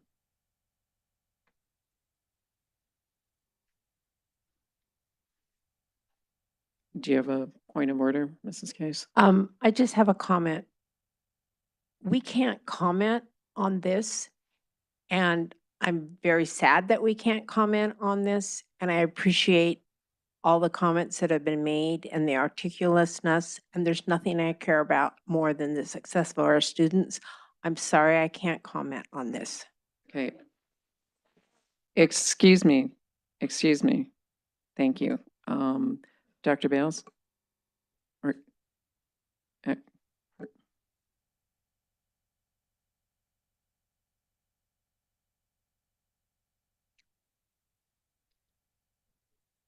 well, first of all, is there any second to the motion? Okay, seeing none, we are back to the main motion. Dr. Bales, did you want to? Sure. I'd be happy to say that, when our students spoke last time, they were very passionate, and I did hear them. They speak from the heart. Unfortunately, they don't have all the information that's available to them as well. We are not dissolving the JROTC program. We intend to keep this excellent program. It is a point of pride for both the school and the district. Mr. Appleman is completely committed to seeing that that happens during this transition. Despite the information that's been shared, these two individuals were not fired or coerced. They have voluntarily submitted a resignation. Each year, their employees are offered contracts, and Colonel Bones and Senior Hayden has chosen not to renew those contracts. The instructor pay, we work closely with the Air Force, and they determine the minimum instructor pay. It is typically nearly double the average teacher salary in the district. The Air Force determines the rate at which instructors are compensated. And we know that transition happens. And I know that Mr. Appleman is working closely with the Air Force for those opportunities to recruit and hire so this program can continue to the next level. I am pleased with what Colonel Bones and Senior Hayden have done over the years. They have done remarkable things, as many of our employees have, and they will be missed. I can see and hear and feel that in our students and parents that have that relationship with them. And whoever comes into our program, we know they'll be supported by our administrators, our staff, and our community, and we'll work to have it to take it to the next level. Thank you. Does any member of the board have any other? Mrs. Christensen? I'm concerned that when these two individuals submitted their resignation, things have changed. I'm not aware of all of the details, because I know that our Sean Holmes in HR is handling this. However, I'm concerned that this situation may not be resolved by the separation of June 3rd, 2024. It's my understanding that these types of negotiations sometimes take a long time, and that was my concern, and I wish that the board would reconsider to postpone this matter and to remove these two individuals off of this separation so that we can have time in it to ensure that this matter is resolved.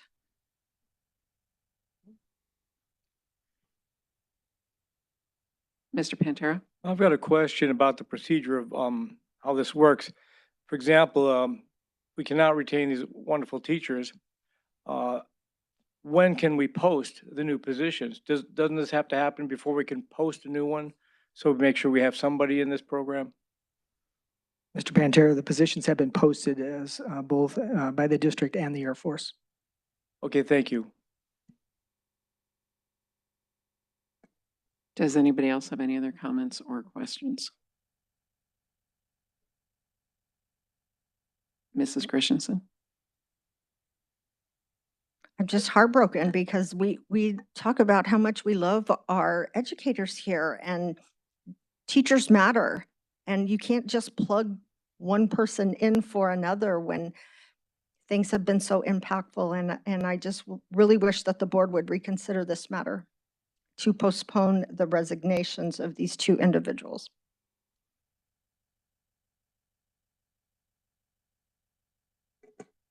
Does anybody else have any questions or comments?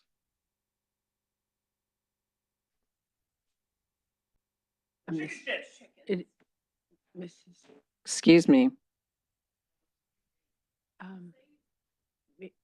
This is not a discussion. This is not a discussion except among the board members. If you cannot follow the rules of decorum, we would ask you to please, if you cannot keep quiet, we would ask you, excuse me.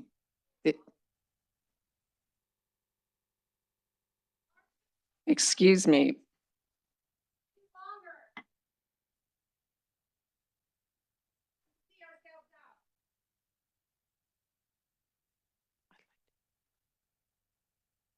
Would any other board member wish to make a comment? Mrs. Case? Yes.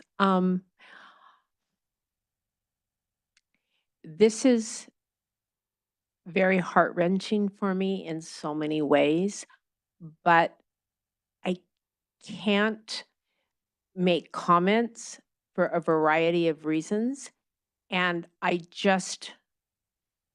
they chose to resign, and there are circumstances I can't talk about. I don't know all the story, but I know enough that I can't talk about it. And I'm very sorry in so many ways. Thank you.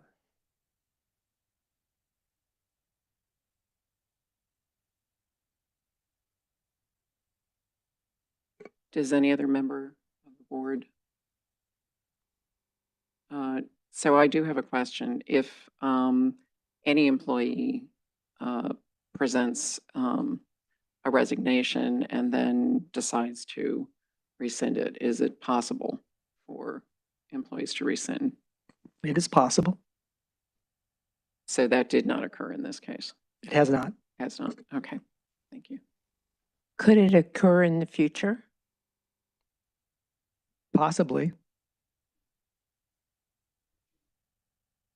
So, Mrs. Case, you mean even if we approve this evening, it still could potentially Possibly. be rescinded?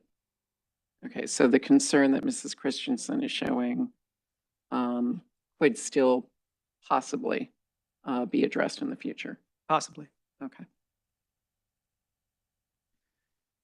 Does any other board member have any comments or questions? Seeing none, all those in favor, please say aye. Aye. Aye. All those opposed, please say nay. Nay. Any abstentions? Motion passes 4-1. Next on the agenda was item F5, which has now been moved here. And that is, I'm sorry, F5 just moved off my screen. Consideration and approval of resolution number 560, an intergovernmental agreement with the North Valley Education Consortium for cost-effective educational programs, activities, and services to its member districts. Mrs. Case may I have a motion to approve that item. So moved. Does any board member wish to make a comment or have any questions? Mrs. Christensen. Yes, I would like to know, is this replacing our one GPA consortium? No, Ms. Bergen, you want to explain the difference? I mean, I can talk a They're little not- bit about what the North Valley Consortium does for us, if that's your question, but it is not replacing. Not replacing No, it? this is an agreement with the districts identified in the agenda item for backup material and our work together in these districts, primarily around curriculum issues and Okay. how we share best practices. And is there an annual fee? It mentioned, but it didn't list an annual fee? The consortium has not collected dues in about 10 years. We are the fiscal agent for that group. There's a small amount of money in there, but for the last 4 years particularly, since the pandemic, they haven't submitted any requests as a group to spend, usually like on a professional development day, a guest speaker or something like that. That's how we collaborate together to share resources. But we don't anticipate collecting any dues in the near future either. Okay. Thank you. Does any other board member have any questions or comments? Seeing none, all those in favor, please say aye. Aye. All those opposed, please say nay. Any abstentions? Motion passes unanimously. Thank you. Next on the agenda is call to the public, so I'd please ask that you turn your attention to the video monitors for the next section.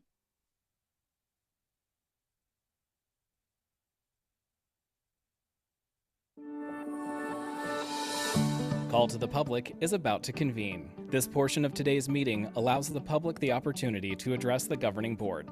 Although state law does not require that the governing board hold a call to the public, the Paradise Valley Unified School District and its board have chosen to do so because we believe it's important to hear about concerns and issues from our community. While Call to the Public is not designed to be a discussion, the board is here to listen. Due to Arizona open meeting law, the governing board cannot respond to, discuss, or take any action on items brought up during this time. However, staff members may be directed to get back to you and address individual concerns. As a reminder, the point of this and every board meeting is to accomplish the business at hand, and to be able to do so in an open and collaborative way. All in attendance are expected to observe meeting rules, as well as rules of politeness and decorum, so that we may serve as an example to our students that issues can be discussed in a respectful and civil manner. So tonight we have 5 people who have submitted comment cards prior to the start of the meeting, and each speaker will have 5 minutes for remarks. As a reminder, we ask that you please, direct your comments to the board. Please state your first and last name when you come to the podium. Our first speaker will be Jim O'Connor, followed by Alexander Culloden. No, I'm sorry if I said 5 minutes, it's 3 minutes. It's 5 people, 3 minutes. My apologies if I messed that up. Good evening, Madam President and board members, and my comments are just to you 5.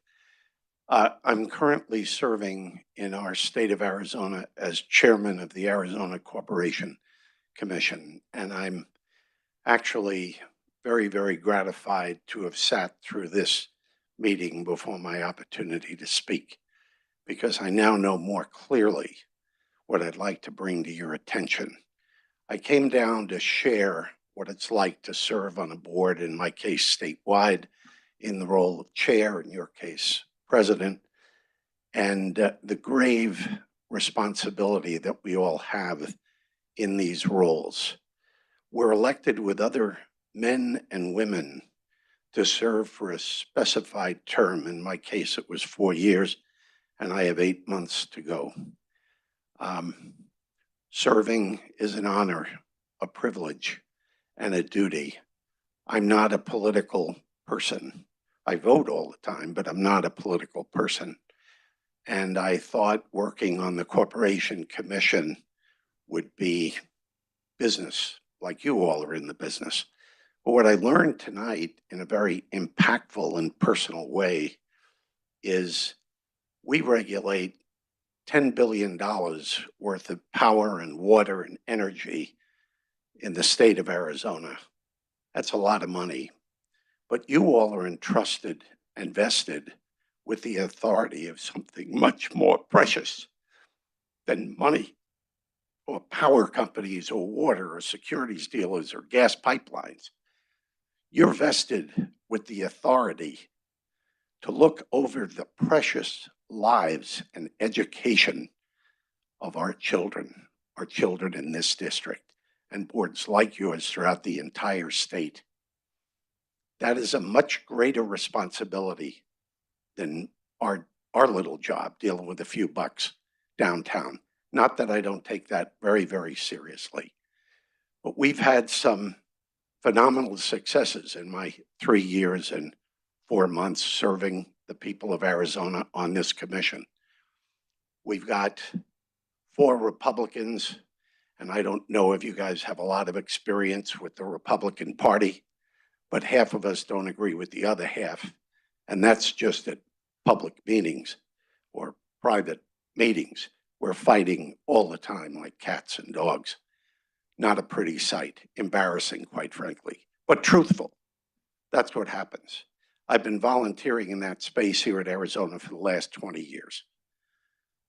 What I want to bring to you tonight, the severity, and again, my having been here for the entire evening, I got to see it and feel it, the sanctity of your responsibility.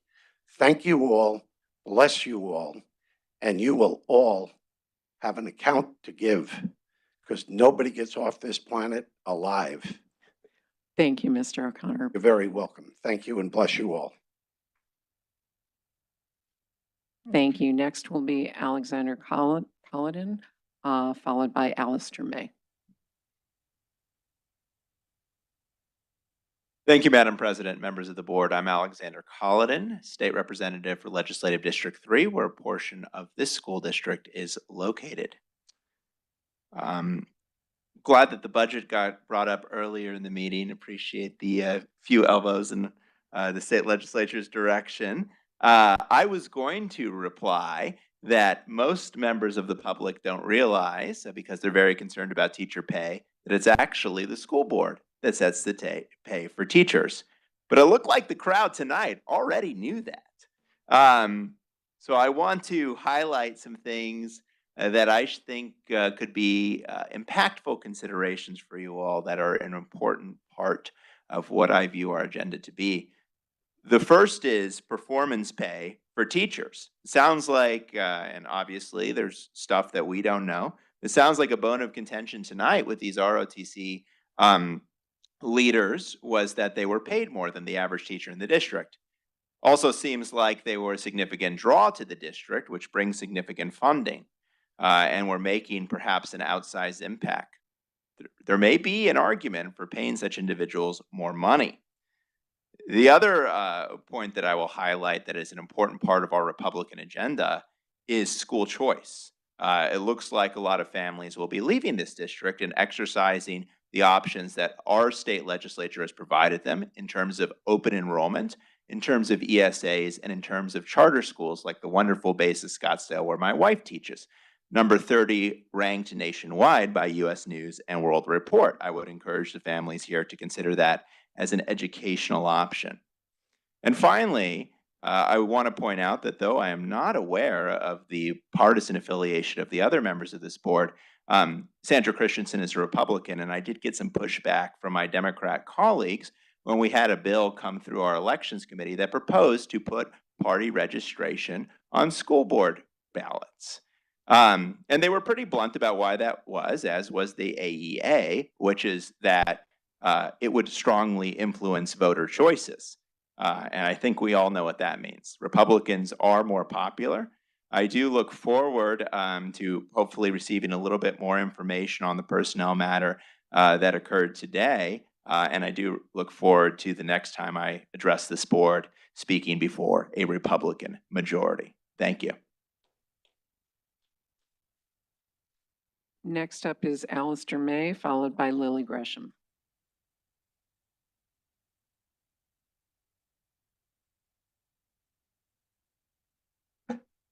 Howdy, my name is Alistair May. I'm an K-6 educator over at Larkspur Elementary. I'm going to give a quick timeline of stuff that I've done and then the teacher transfer process and how it's personally impacted me. I was born and raised here in Paradise Valley, K through 12. I worked 9 years out in Buckeye, 8 of them doing K-8 art, coming over to Larkspur to do K-6 art. I'm a member of the FAC committee at my school, Master Schedule Committee. I go to numerous IEPs. I run a before-school art program, a before-school sports program, an after-school Lego club. I'm the elementary PLC lead. I've gone to PBIS, Avid, PLC Plus, Google Suite trainings, every Adobe Express training we have, Phoenix Art Museum trainings, Arizona Art Educator Conferences, where I've also presented, National Art Educator Conferences. The reason I say all that is because due to the teacher transfer process, I started talking to people over at a different school that was going to have an art opening this upcoming school year. 2 teachers talked to the principal. I even reached out to the principal and I kept being told, we're just waiting on Title I funds. During the first round of job openings, the job was not there. I passed over different positions, including other middle schools and high schools that are in the district. All the way back on April 10th, the job was finally posted. So I applied the next day, which was April 11th. And I ended up finding out on the 17th of April that a teacher was surplused and put into the position who was not highly qualified. That person should have been placed by the 9th according to the TPT rules that I found.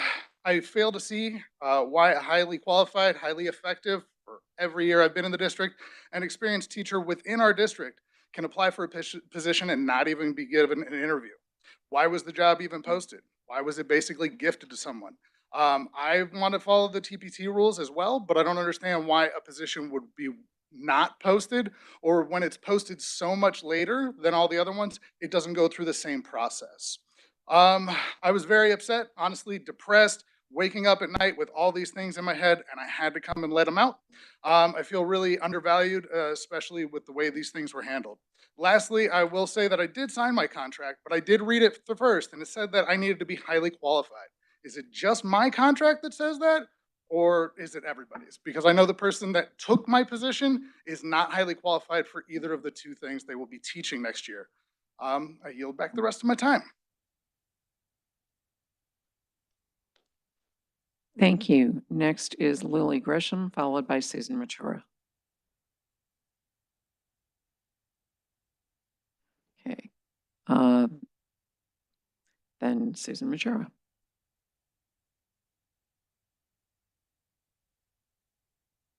Good evening. I'm Susan Matura. Good evening, President Greenberg, governing board members, Dr. Bales.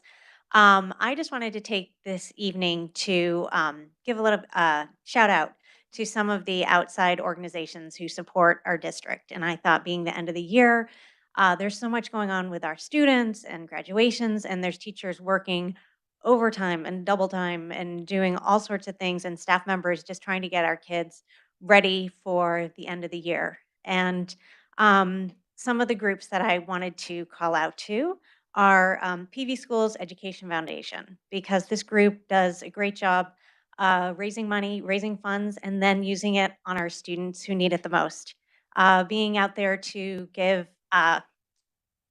money for them to go on school trips and things like that, things that they wouldn't have an opportunity to do, that other school students have the opportunity in their schools, and trying to make it equitable that these kids get those opportunities too. So I really appreciate everything that they do for our community, and just wanted to shout out for them. I wanted to call attention, it's already been discussed tonight, but the United Parent Council Staff Appreciation Event. It's such a great thing to be able to honor all of these teachers and staff members. And I know there are more that go unrecognized even with this program, but having extra ways like this to really say thank you is, it's a big task, and it's really appreciated. So I wanted to call attention to that. And then our PVA Prom Boutique. I just love this program. I love the fact that our teachers came together and saw a need and fulfilled that need. And the fact that all of these groups do things that are beyond what their actual jobs are. They don't do this because it's their job to care about the kids and the community. They do this because they care so much and they want to share that. And so they care about all of the students here, the staff, the teachers, and our whole PV community. And so I just wanted to take an opportunity at the end of the year to say thank you to these groups. I'm sure there are many other groups I'm leaving out, but there are so many outside organizations who support our district, and just wanted to take a chance to say thank you.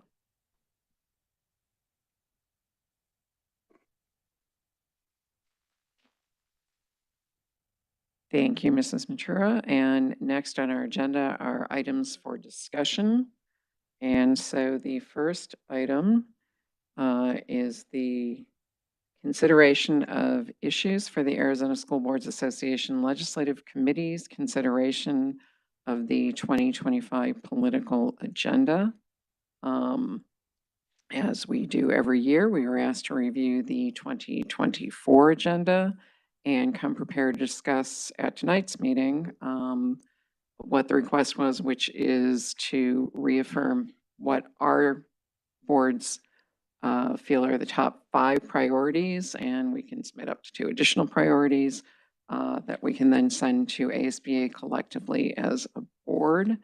I just want to remind everybody that this document is a policy document. It's referred to as the political agenda within ASBA's bylaws, but you'll notice that the content is 100% focused on education policy issues within Arizona, is used by the association to pursue public policy goals that support school districts across the state. What happens, I think everybody on the board will remember, knows that the Delegate Assembly will determine the positions of the ASBA for any future special sessions of the current legislature and the first regular session of the 57th Arizona legislature. So in addition to submitting proposals, we can help craft ASBA's advocacy stances by registering our delegate, which will not happen tonight because this is an item for discussion. So I hope everybody did have a chance to look at the 2024 agenda and have a chance to note what your priorities may be. So I'm going to throw it open. Does anybody have any comments?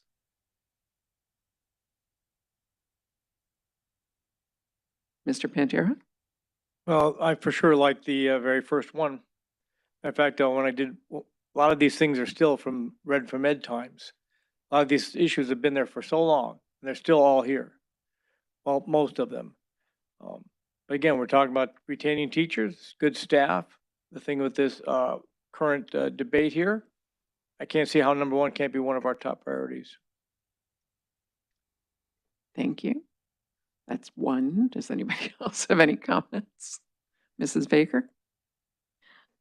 I agree with Mr. Pantera. That was one of my highlighted ones. Some of the other ones that jumped out to me were on the funding for the schools. And so I also like the provide consistent, dedicated sources of base funding that equips all Arizona public schools with adequate support to address the academic, social, and emotional needs of its students. And then it goes on from there. And then if you, do you just want me to do all the ones I like? Sure. Okay. Repeal the constitutional aggregate expenditure limits, fully fund full-day kindergarten, and eliminate unfunded mandates and administrative burdens. Sorry, so your 5 are all within They're- the adequately and Yep. equitably fund schools. They are. Eliminate unfunded mandates and administrative burdens. You're welcome. Does anybody else have any others they would like? Mrs. Case? One of mine is the, after listening to another financial reporting today, require public accountability for taxpayer dollars spent on education. I think that we are so careful to report all of those. And I think all people who receive state funding should have transparency in those records. And so I guess number one of those things, the first bullet, yeah. The established financial and academic Yeah, transparency. because I don't think charter schools and private schools who get state funding do an adequate job of doing that. And that really bothers me, where ours has to be so carefully done and theirs don't. That bothers me. I like the first one. And I want eliminate unfunded mandates and administrative burdens. Just as Mrs. Baker did. So those are the ones I wanted to bring up. Mr. Pantera, did you have some? Well, I also would like the second one about repealing under require public accountability for taxpayer dollars. I like that second bullet about repealing any program that gives public funds for private schools, vouchers, etc. I like that one as well.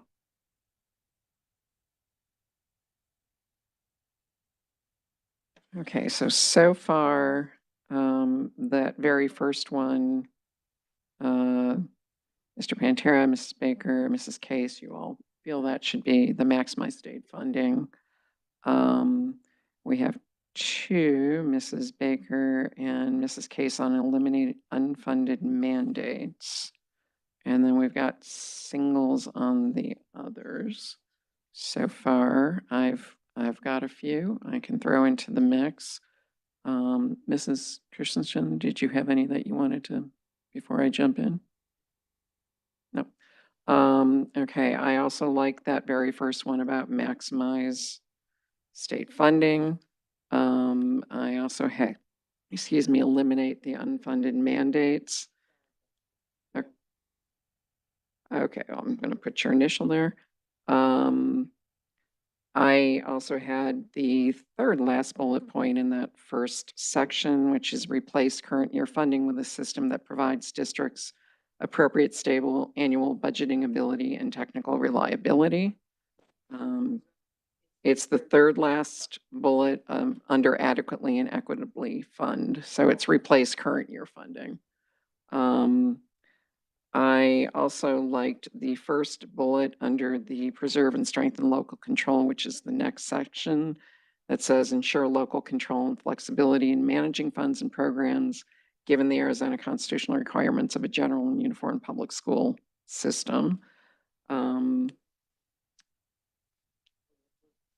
And I also like all the ones that everybody else has put, but another one that I liked as a priority is on the second page under improve outcomes for all students. It's the third last bullet, rethink and redefine the role and purpose of standardized testing and develop meaningful assessments and other measurable outcomes. But I like the ones that you guys had marked under the require public accountability as well. So those were mine. Ms. Christensen, you got some thoughts?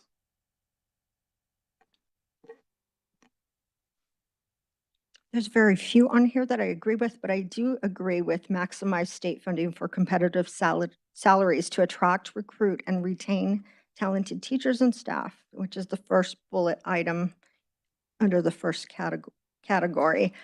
I will comment that I am adamantly opposed to repealing any program that is going to get rid of empowerment scholarship accounts, because this is backpack funding, and I believe that the dollars that we all pay in, we're all taxpayers, especially the parents, it should follow the student. And it is a lesser amount when it leaves the district than it is when it goes to the parent. But so I'm very opposed to that one. And that's all I have. Sorry. So it looks like that first one we're all absolutely in agreement on. So we've got one. It looks like most of us like the eliminate unfunded mandates. And it doesn't look, I mean, Sandra, you basically said you like one and you are adamantly opposed to one and kind of neutral on everything else at the moment. Neutral may be a strong term, I don't know, but you haven't expressed an opinion, let's put it that way. So I think we have two that I think we all, can support. Do you want to talk further about some of what's here? Because Mrs. Case? The established financial and academic transparency for all institutions and individuals that accept public funds, enforce financial requirements, and seek recovery of improperly received and/or expended funds by individuals, charter and public schools, private schools, and organizations. Recently, I have read some of the money that went from ESA to parents. I was shocked with the way the money is being spent. And so uh, I homeschooled 7 children in 7th and 8th grade and never received a dime from the state. But some of these homeschooling parents are buying pianos, going on scuba diving lessons with that money from the state, and that's outrageous. Okay, so that was when you had actually noted you already supported. So, Right. So are you lobbying to have others jump in on that? I can jump in on that one. Okay. Okay, and then Tony, you just said, excuse me, Mr. Pantera, you just said that you would support that as well. Yeah, I mean, that was on my list. I have circles and squares that was on my square list, so I could absolutely support that one as well. So that sounds like 3 at least. Are there 2 more that we feel we could get behind with at least a majority of the board? When I did was- we? Oh, I'm sorry. Excuse me. Go ahead. I was going to say, Tony had mentioned, or maybe it was, sorry, Mr. Pantera or Mrs. Case, I can't remember, repeal any program that gives public school funds for private schools, vouchers. I know Mrs. Christensen is opposed to that, but that is one I could very strongly support. Did we already include the first one, establish financial and academic transparency? Yeah, I think, okay, at That this. number 3 or 4? Yeah, that's number 3. At this point, we have the very first one, the maximize state funding, and we have eliminate unfunded mandates. Those are both under the adequately and equitably fund districts. We have the established financial and academic transparency that is under this section that require public accountability. So we have 3. Mr. Pantera? I also agree with what you said about the rethink and redefine the rule of the standardized testing. I can get on board with that one too.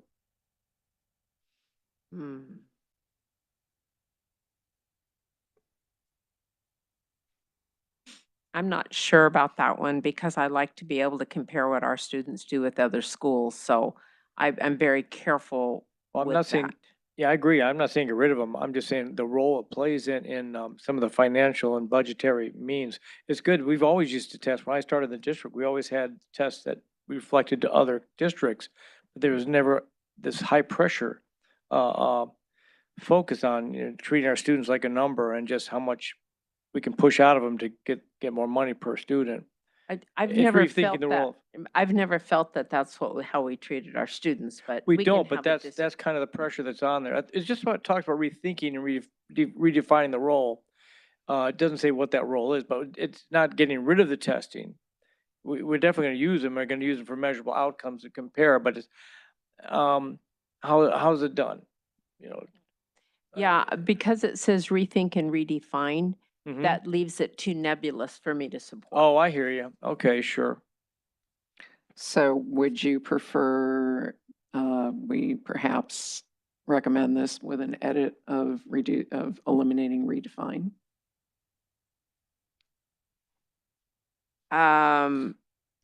They have changed some of these things. So in high school, if they have future plans, if there's so many other things they have now besides the testing. So they've already kind of done that. And if kids are being prepared for college, if they can, there's so many other things that have been added, which I approve of. So I'm not sure. Okay. That's absolutely valid. So we have 3. I think we also have enough to do the second point of required public accountability. That second point, repeal any program that gives public funds. The repeal, so. Right, you unless would there's support that some, one? yeah, I think that needs to be done until there are more financial understandings of how money can be spent in those categories. I think it's wrong. I don't think there's enough safeguards to go into that program. So I think it needs to be Which one you want? the second one, repeal any program. Oh, yeah, that's for sure. But I think the competition in the market has made all of us work harder. I'm not opposed to that, but I think they should have to play by the same rules and there should be safeguards how money is spent. I think it goes with the first point. I agree. Mrs. Christensen? Yeah, I would like to talk to that point. There are safeguards for how many is spent because parents only get a certain dollar amount and then they have to budget and decide. And I do want to correct you on the piano. So people are allowed to purchase instruments on ESAs. ADE and the ESA program is rejecting the exorbitant expenditures of piano. So if, say, you get a keyboard for $100, that will be approved. If you want to get a Stradivarius, that's a, well, we'll use that as a violin. Steinway, go ahead, say Steinway or Yes, that's something. what I was, that would be rejected. So I think there's a lot of misinformation here that they are rejecting a lot of items. And I know that a lot of this has gone to legal counsel, and especially with the new leadership of the ESA program, he used to work in the Auditor General's office, and he is doing a great job of ensuring that rules are followed. Yes, there were parents that before the rollout of the universal, that they were used to being able to expense anything, and they're really doing a good job of making sure that things are legal and allowable now, because the previous administration, they were just allowing pretty much anything, and now there's a lot of safeguards. So I just wanted to correct. I'm glad there are more There are. safeguards in place, but I would prefer that they have a longer track record before supporting it. Mm-hmm. And I will say that there's full transparency. You can go and look at, they have district reporting, and you can see the expended, what a lot of districts are doing, how many kids are on ESAs, et cetera. So I think they're very transparent and doing a good job. I still say we need more history before I would support it. But also, this the beginnings of it. The person who put forth this in legislation, he made money off the program, and that Yes. really, really bothers me. Mm-hmm. He ran this program for many years, so I have the beginning of it. Anyway, but moving on, I think perhaps there's enough people to support that to make that one of them. Yeah, I think there is. And I just want to point out that one is not solely focused on ESA. There's a number of items there. And I True. think some of those are certainly what Mrs. Case was just referring to. So although obviously that is not what Mrs. Christensen supports, it does appear we have 4. Mm-hmm. Is there a 5th that people could get behind? The elusive number 5. The elusive Can I number 5. throw out one that hasn't been Sure. mentioned, just Sure, to see? Mrs. Baker. Oppose regulations, policies, and restrictions that overburden or unreasonably penalize educators and support staff as they educate and care for the students. What Where- section? where is I'm sorry, that's under improve outcomes for all students. Oh, good. Good. Which one? It's the seventh one. It starts with oppose regulations. 1, 2. Oh, I see. Oh, yeah. I remember being a teacher and all the things that we had to put layer after layer. It was awful. And it still is. It's still that way. I can support that one. If that will keep more teachers in the teaching profession, I'm Yeah. all for that. Okay, so oppose regulations, policies, and restrictions that overburden or unreasonably penalize educators and support staff as they educate and care for students. So we've got at least 3 votes. I could support that one as well. So, okay, it looks like we have 5. And remember, we also can provide 2 more.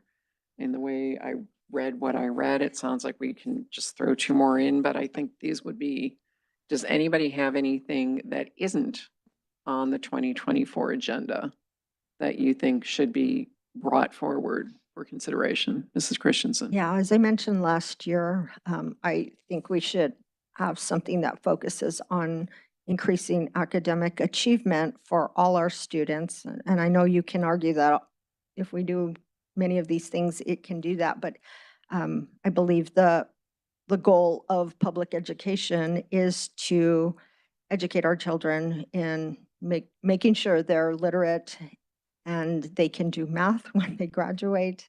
So if there's any, perhaps, unless you all figured that there's something here that specifically states that, I would like to write something up on Under improved outcomes for all increasing students. academic achievement. I totally Miss- 100% agree with that. What kind of legislation would that entail? What kind of You legislation mean would a that lot of districts this- are showing Hold that? on. Hold on. I think Okay. we've lost control. Sorry. Right. I think, okay, Mrs. Case, you were going to jump in next. Okay, I believe if we had something, it's under improve outcomes for all students, and we could say, pursue academic achievement for all students in districts or something of that nature. All right, Mr. Pantera, did you have a comment? Well, because this is a legislative agenda, I was thinking what kind of, how would that, what kind of things would the legislature pass that would help that Or happen? maybe they should have districts be able to, I don't know, I don't want more government regulation, Yeah. but be able to, have a report. We have improved these things in our district for academic achievement. I don't know. I don't know how to do that.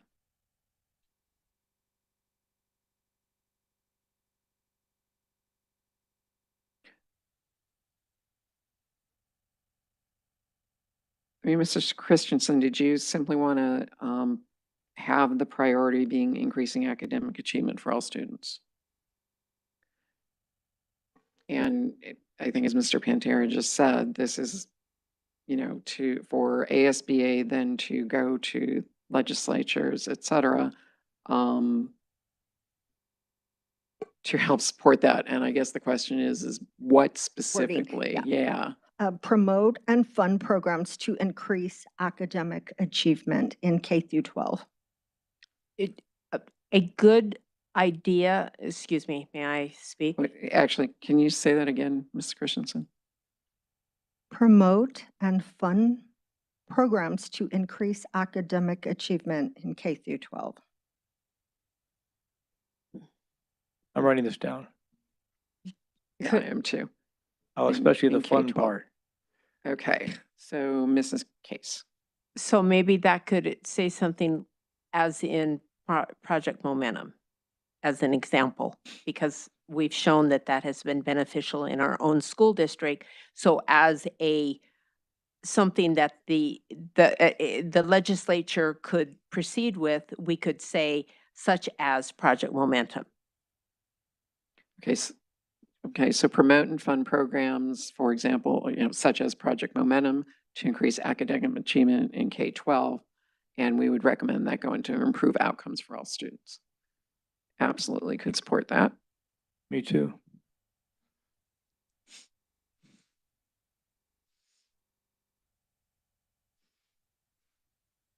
Okay, so we have 5 that we are saying are our top. We have 1 so far that we can suggest as an addition. Just reminding everybody, this is a first read, so, if somebody's, And do we necessarily put these in order that we count as important or not? It's not really a Okay, prioritized. because that last one is something I could really get behind. Well, I mean, the one that we just talked about will go, if you remember, it's a list of 5 and then a list of 2. I believe when it's submitted, it's not really prioritized.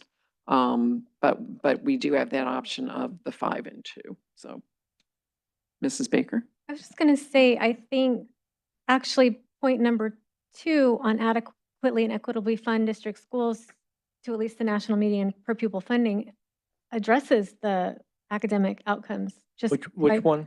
The number 2, provide consistent dedicated sources of base funding that equips all Arizona public schools with adequate support. I mean, the first one is I see. up-to-date curriculum, technology, and classroom support to enrich academic access and engagement.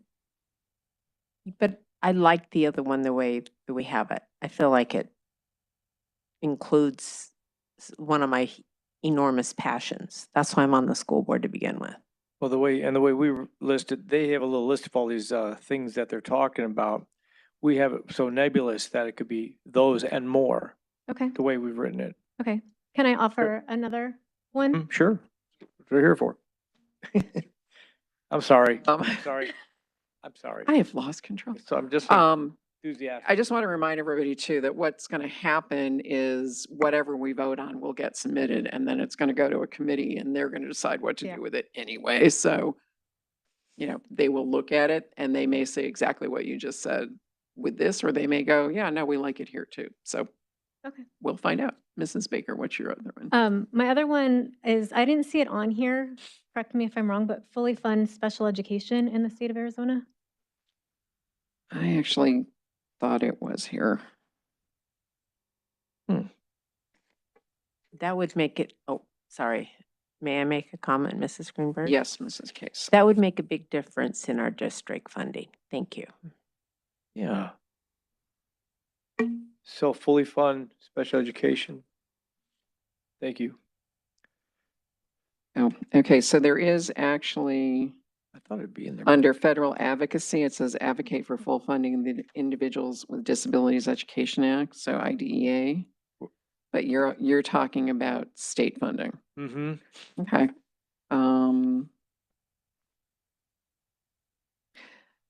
There is, again, under that list that you said, under the second bullet point, on the first one, it does say exceptional student services, gifted students, and early intervention programs. But again, if you think it would make sense to call out special education specifically, we can certainly do that as the second one. Yeah, I do like that one because, I mean, this just says consistent dedicated sources of base funding, which is kind of vague, and like to say to fully fund, because that takes so much money away from our district. Plus, our students deserve to be fully funded. Mm-hmm. Okay, if Mrs. Christensen? Yeah, I agree with Mrs. Baker, but I do like that bullet point because it includes gifted as well, encompasses special ed and gifted and early intervention. Mhm. I don't actually foresee that bullet point going away. But I think this is, like the other one, this is us saying we think that these particular items are a higher priority and should be looked at separately. So kind of looking around, from what I can see, we do have 5.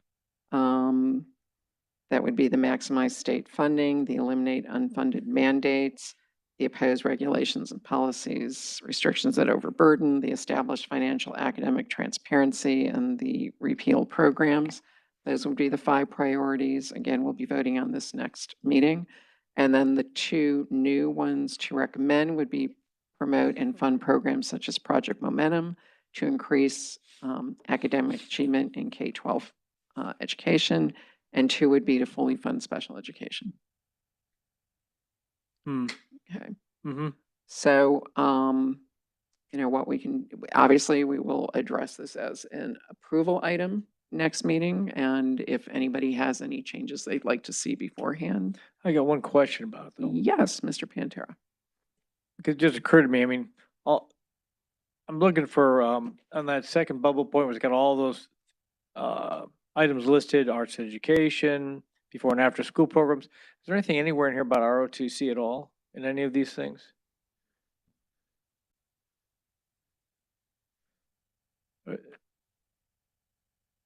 Did anybody see anything like that about ROTC type programs?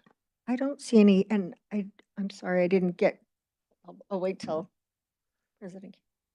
Ms. Christensen.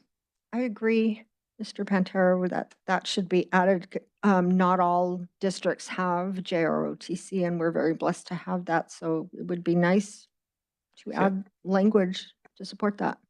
Yeah, maybe to encourage all districts to be able to have it. I don't know, but that's something to think about before now in the next meeting, maybe. I'm just putting that out there.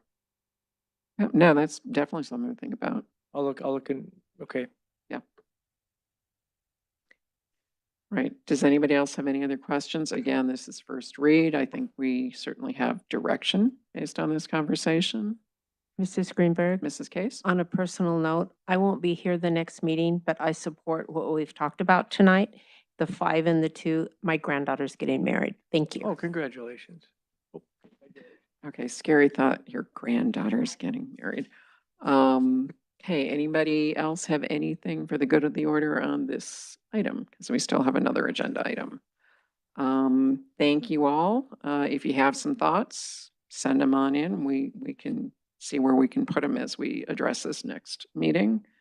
Next on the agenda is K-12 Supplemental Curriculum Resources, first read. Dr. Bales. Thank you, President Greenberg, governing board members, cabinet and guests. And tonight, Mrs. Copen and her team will present the consideration for the recommended supplemental resources for first reading. Ms. Copen.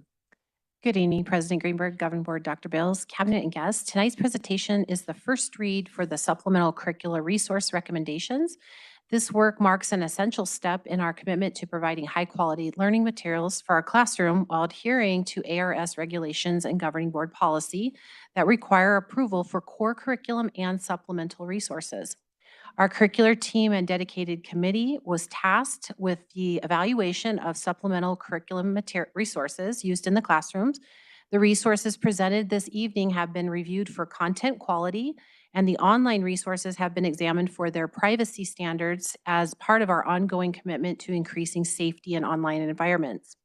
Our objective was to identify and recommend supplemental resources that will enrich and support our core content across all K-12 grade levels, K-6 fine arts, gifted programs, English language learner programs, and special education.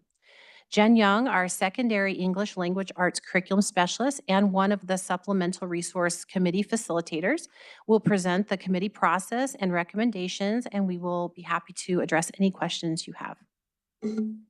Thank you. Good evening. The purpose of this presentation is to share with the governing board a first reading of the process and recommendations of the Supplemental Curriculum Resource Committee. Tonight, we will begin by acknowledging our committee members and the purpose of their work on this committee. Then I will present the timeline and process and highlight the work that was completed to make this recommendation. We also had an opportunity to get teacher, principal, and community feedback, and we will highlight our process of gathering feedback from these stakeholders. Finally, we will end the presentation with a recommendation and next steps pending governing board approval. Before we begin our presentation, I would like to take a moment to introduce the dedicated individuals that served on the committee. In this group, we have representatives from various stakeholders, including parents, administrators, teachers, and curriculum specialists. Every member on the committee brought their own individual experiences and insights, providing us with a comprehensive vetting process of the resources being considered. This process started in September of the school year and concluded in late April. We truly appreciate this group and their work. Thank you to all of our members for their willingness to participate in this process. The purpose of the committee was to assist the Curriculum and Instruction Department in creating a recommended list of supplemental resources for governing board approval so that the district meets the requirements of the Arizona Revised Statutes and governing board policies. Board Policy IJJ, Textbook Supplementary Materials Selection and Adoption, states that the board will approve and adopt all new textbooks and supplementary books. This is supported by ARS 15721 and ARS 15722, which also states that supplemental materials in classrooms require board approval. In addition to abiding to statute and governing board policy, there are two additional reasons why we went through the process of approving supplemental resources. The first reason is that supplemental resources support our district multi-tiered system of supports, or MTSS initiative. If you look at the visual, the green represents our Tier 1 core adopted curriculum. This curriculum already goes through the committee process and governing board approval. Tier 2 and Tier 3, which are the yellow and pink pieces of the triangle, provide intervention instruction in addition to Tier 1. They provide more support for students who need additional interventions. Often schools need supplemental resources to fill these needs. The purple triangle, which represents enrichment, is often supported with supplemental resources as well. Supplements used for these purposes need to be evidence-based, standards aligned, and complementary to our adopted curriculum. We want to adhere to the same transparency with supplemental resources that we have with the core curriculum. In addition, many supplemental resources have an online component. It is important to recommend resources that meet our privacy and security standards developed by our IT department. This approval process is a piece of IT's overall approach to online safety. Throughout this process, the committee dedicated itself to integrating a variety of stakeholder viewpoints and perspectives. Understanding the value of diverse input in improving our recommendations, the committee conscientiously adhered to a structured process detailed in the table to involve stakeholders and comply with open meeting regulations. In September of 2023, we submitted a call to committee to PVEA, UPC, and PVP. Our committee was formed and the stakeholders represented various grade levels, special education, English learners, title and non-title schools. The committee followed open meeting guidelines with agendas and notices posted physically and online at least 24 hours before the meeting. Meeting minutes were promptly posted online within 3 days of each meeting. Additionally, committee meetings were open to public attendance. Each meeting included dedicated time for community members to express their thoughts to the committee. This inclusive approach aimed to involve the broader community in the decision-making process. The task of inventorying, evaluating, and discussing all of the supplemental materials was very intensive. During the pandemic, when teachers taught online, many of our Tier 1 materials needed to be supplemented to accommodate students in a virtual environment. This is because online supplemental resources are able to be accessed from both school and home.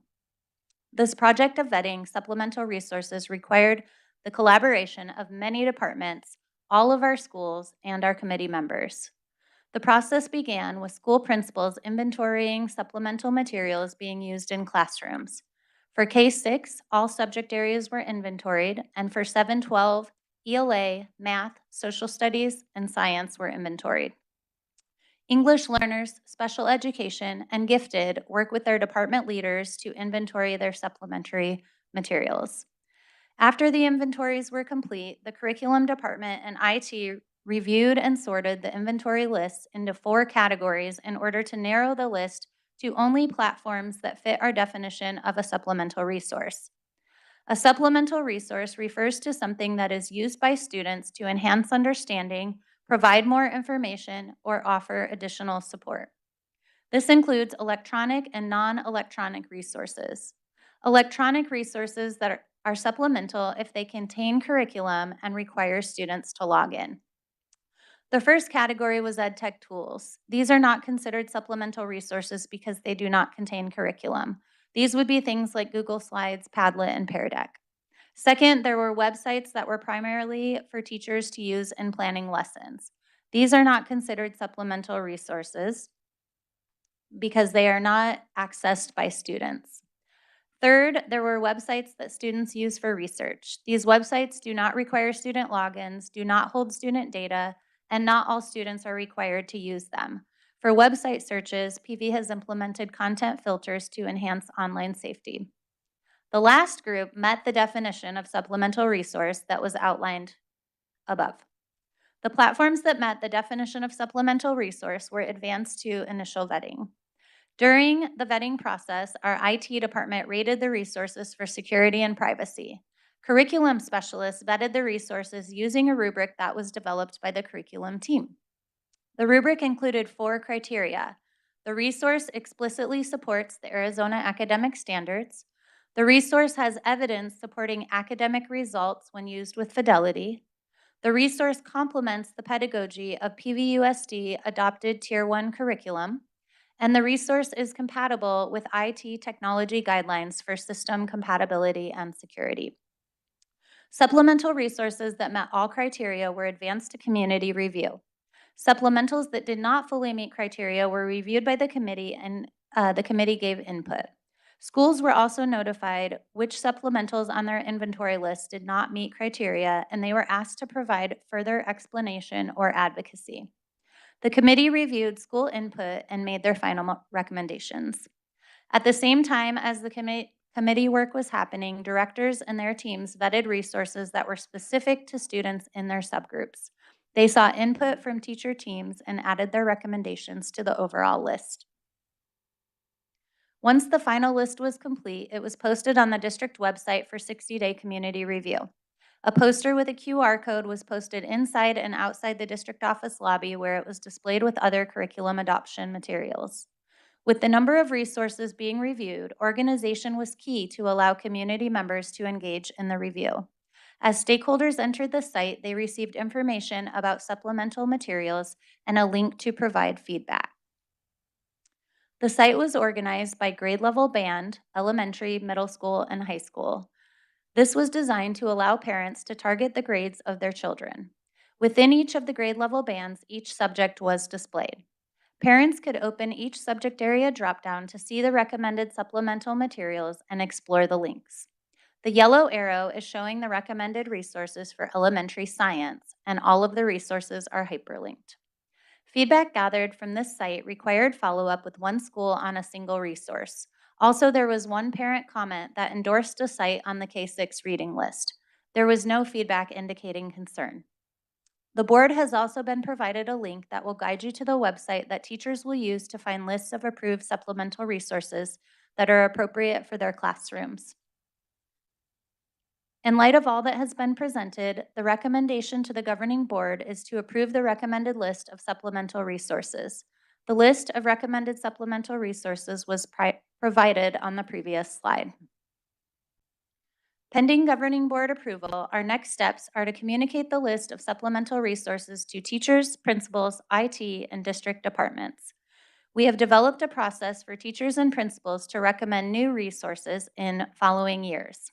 We recognize the need to update the list regularly as new resources become available, so this committee review and approval process will be repeated annually. The process will require the school to complete a form that will ask them to review the materials using the rubric criteria that we used in the vetting process.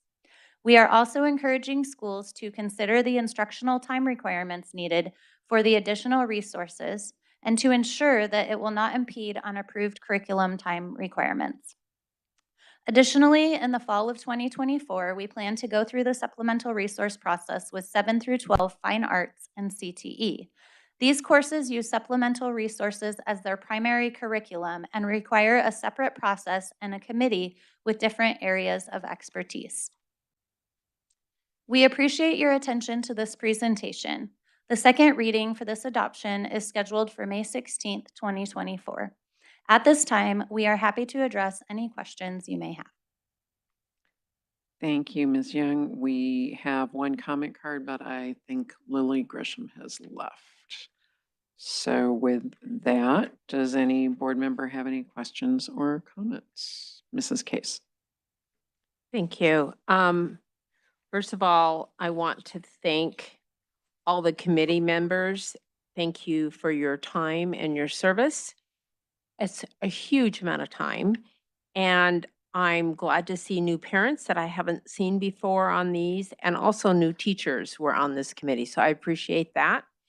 I and I appreciate that it was open to the public. And also, I have a question.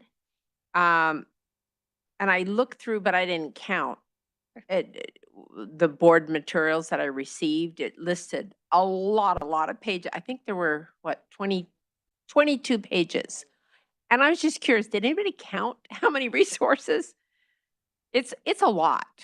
President Greenberg, Mrs. Case, I did not count. But I mean, it was like 200 or something, and it was a Yes. lot. If We you did count- want to provide choices for our teachers and a healthy choice because we do have great diversity in the district.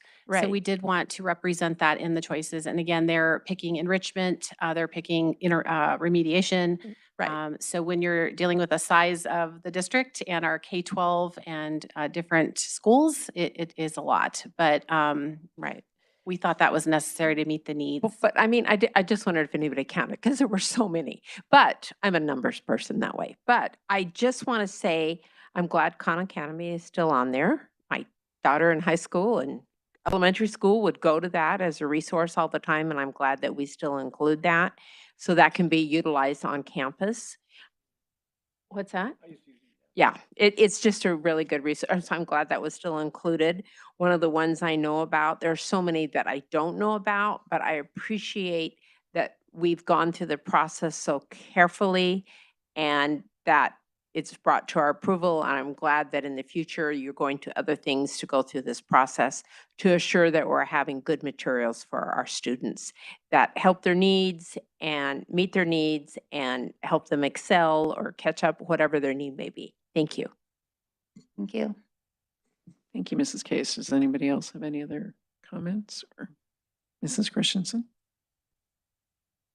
Hi, I would like to echo Mrs. Case's comments. I'm always so impressed with the work that our committees do. So just phenomenal job. I appreciate all your hard work. I just have two questions. They're pretty easy.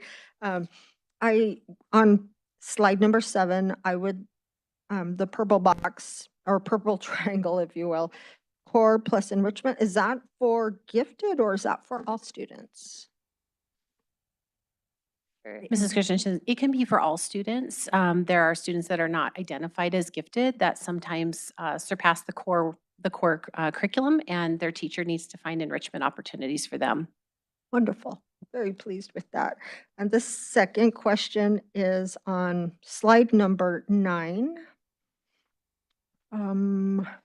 School input, which is the 1, 2, 3, 4, 5th box down.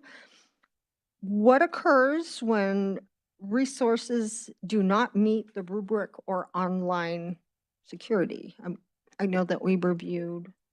Yes, Thank Ms. Christian, yeah. we worked with each school. So if a resource was on there, they inventoried their schools, which Right. was a huge task. And so they turned those inventories in. And if there was a resource that did not meet the criteria, I basically reached out to the principal and we worked through how they were using the resource. And in most cases, we were able to suggest another resource that was on the list that met the need that they needed, and they're going to transition to that. Wonderful. Thanks again Yep, for that- your incredible work. Yeah, that's especially important with the online Mr. Pantera? Sorry, by the time I finish my term, I might get it right here. Yeah, it's very important with the online resources because sometimes you'll start with a program that's on a web page.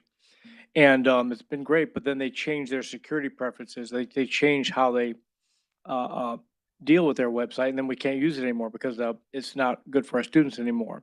So for those that's really careful to keep up on those all the time. And thank you for doing that, for checking those all out. Anybody else? I just want to add my thanks. I started looking through the list and the depth and breadth of what's there, I think points to how much we understand that the needs of an individual student may not be met with A, B, C all the way through Z, but double A may be that one enrichment piece that's going to help them break through, and that we, have taken the time to really determine, what a very solid list looks like. I can't thank you guys on the committee enough. And as Ms. Copen said, all the schools participating and going through all of their resources. This was a huge, huge task. Thank you. So if nobody else has any other comments, seeing none, yes, no? Cool. Before we adjourn, I want to remind everybody that the next regular board meeting will be Thursday, May 16th, starting at 6:30. Mrs. Case, may I have a motion to adjourn? So moved. All those in favor, please say aye. Aye. Aye. All those opposed say nay. Motion passes unanimously. We are adjourned.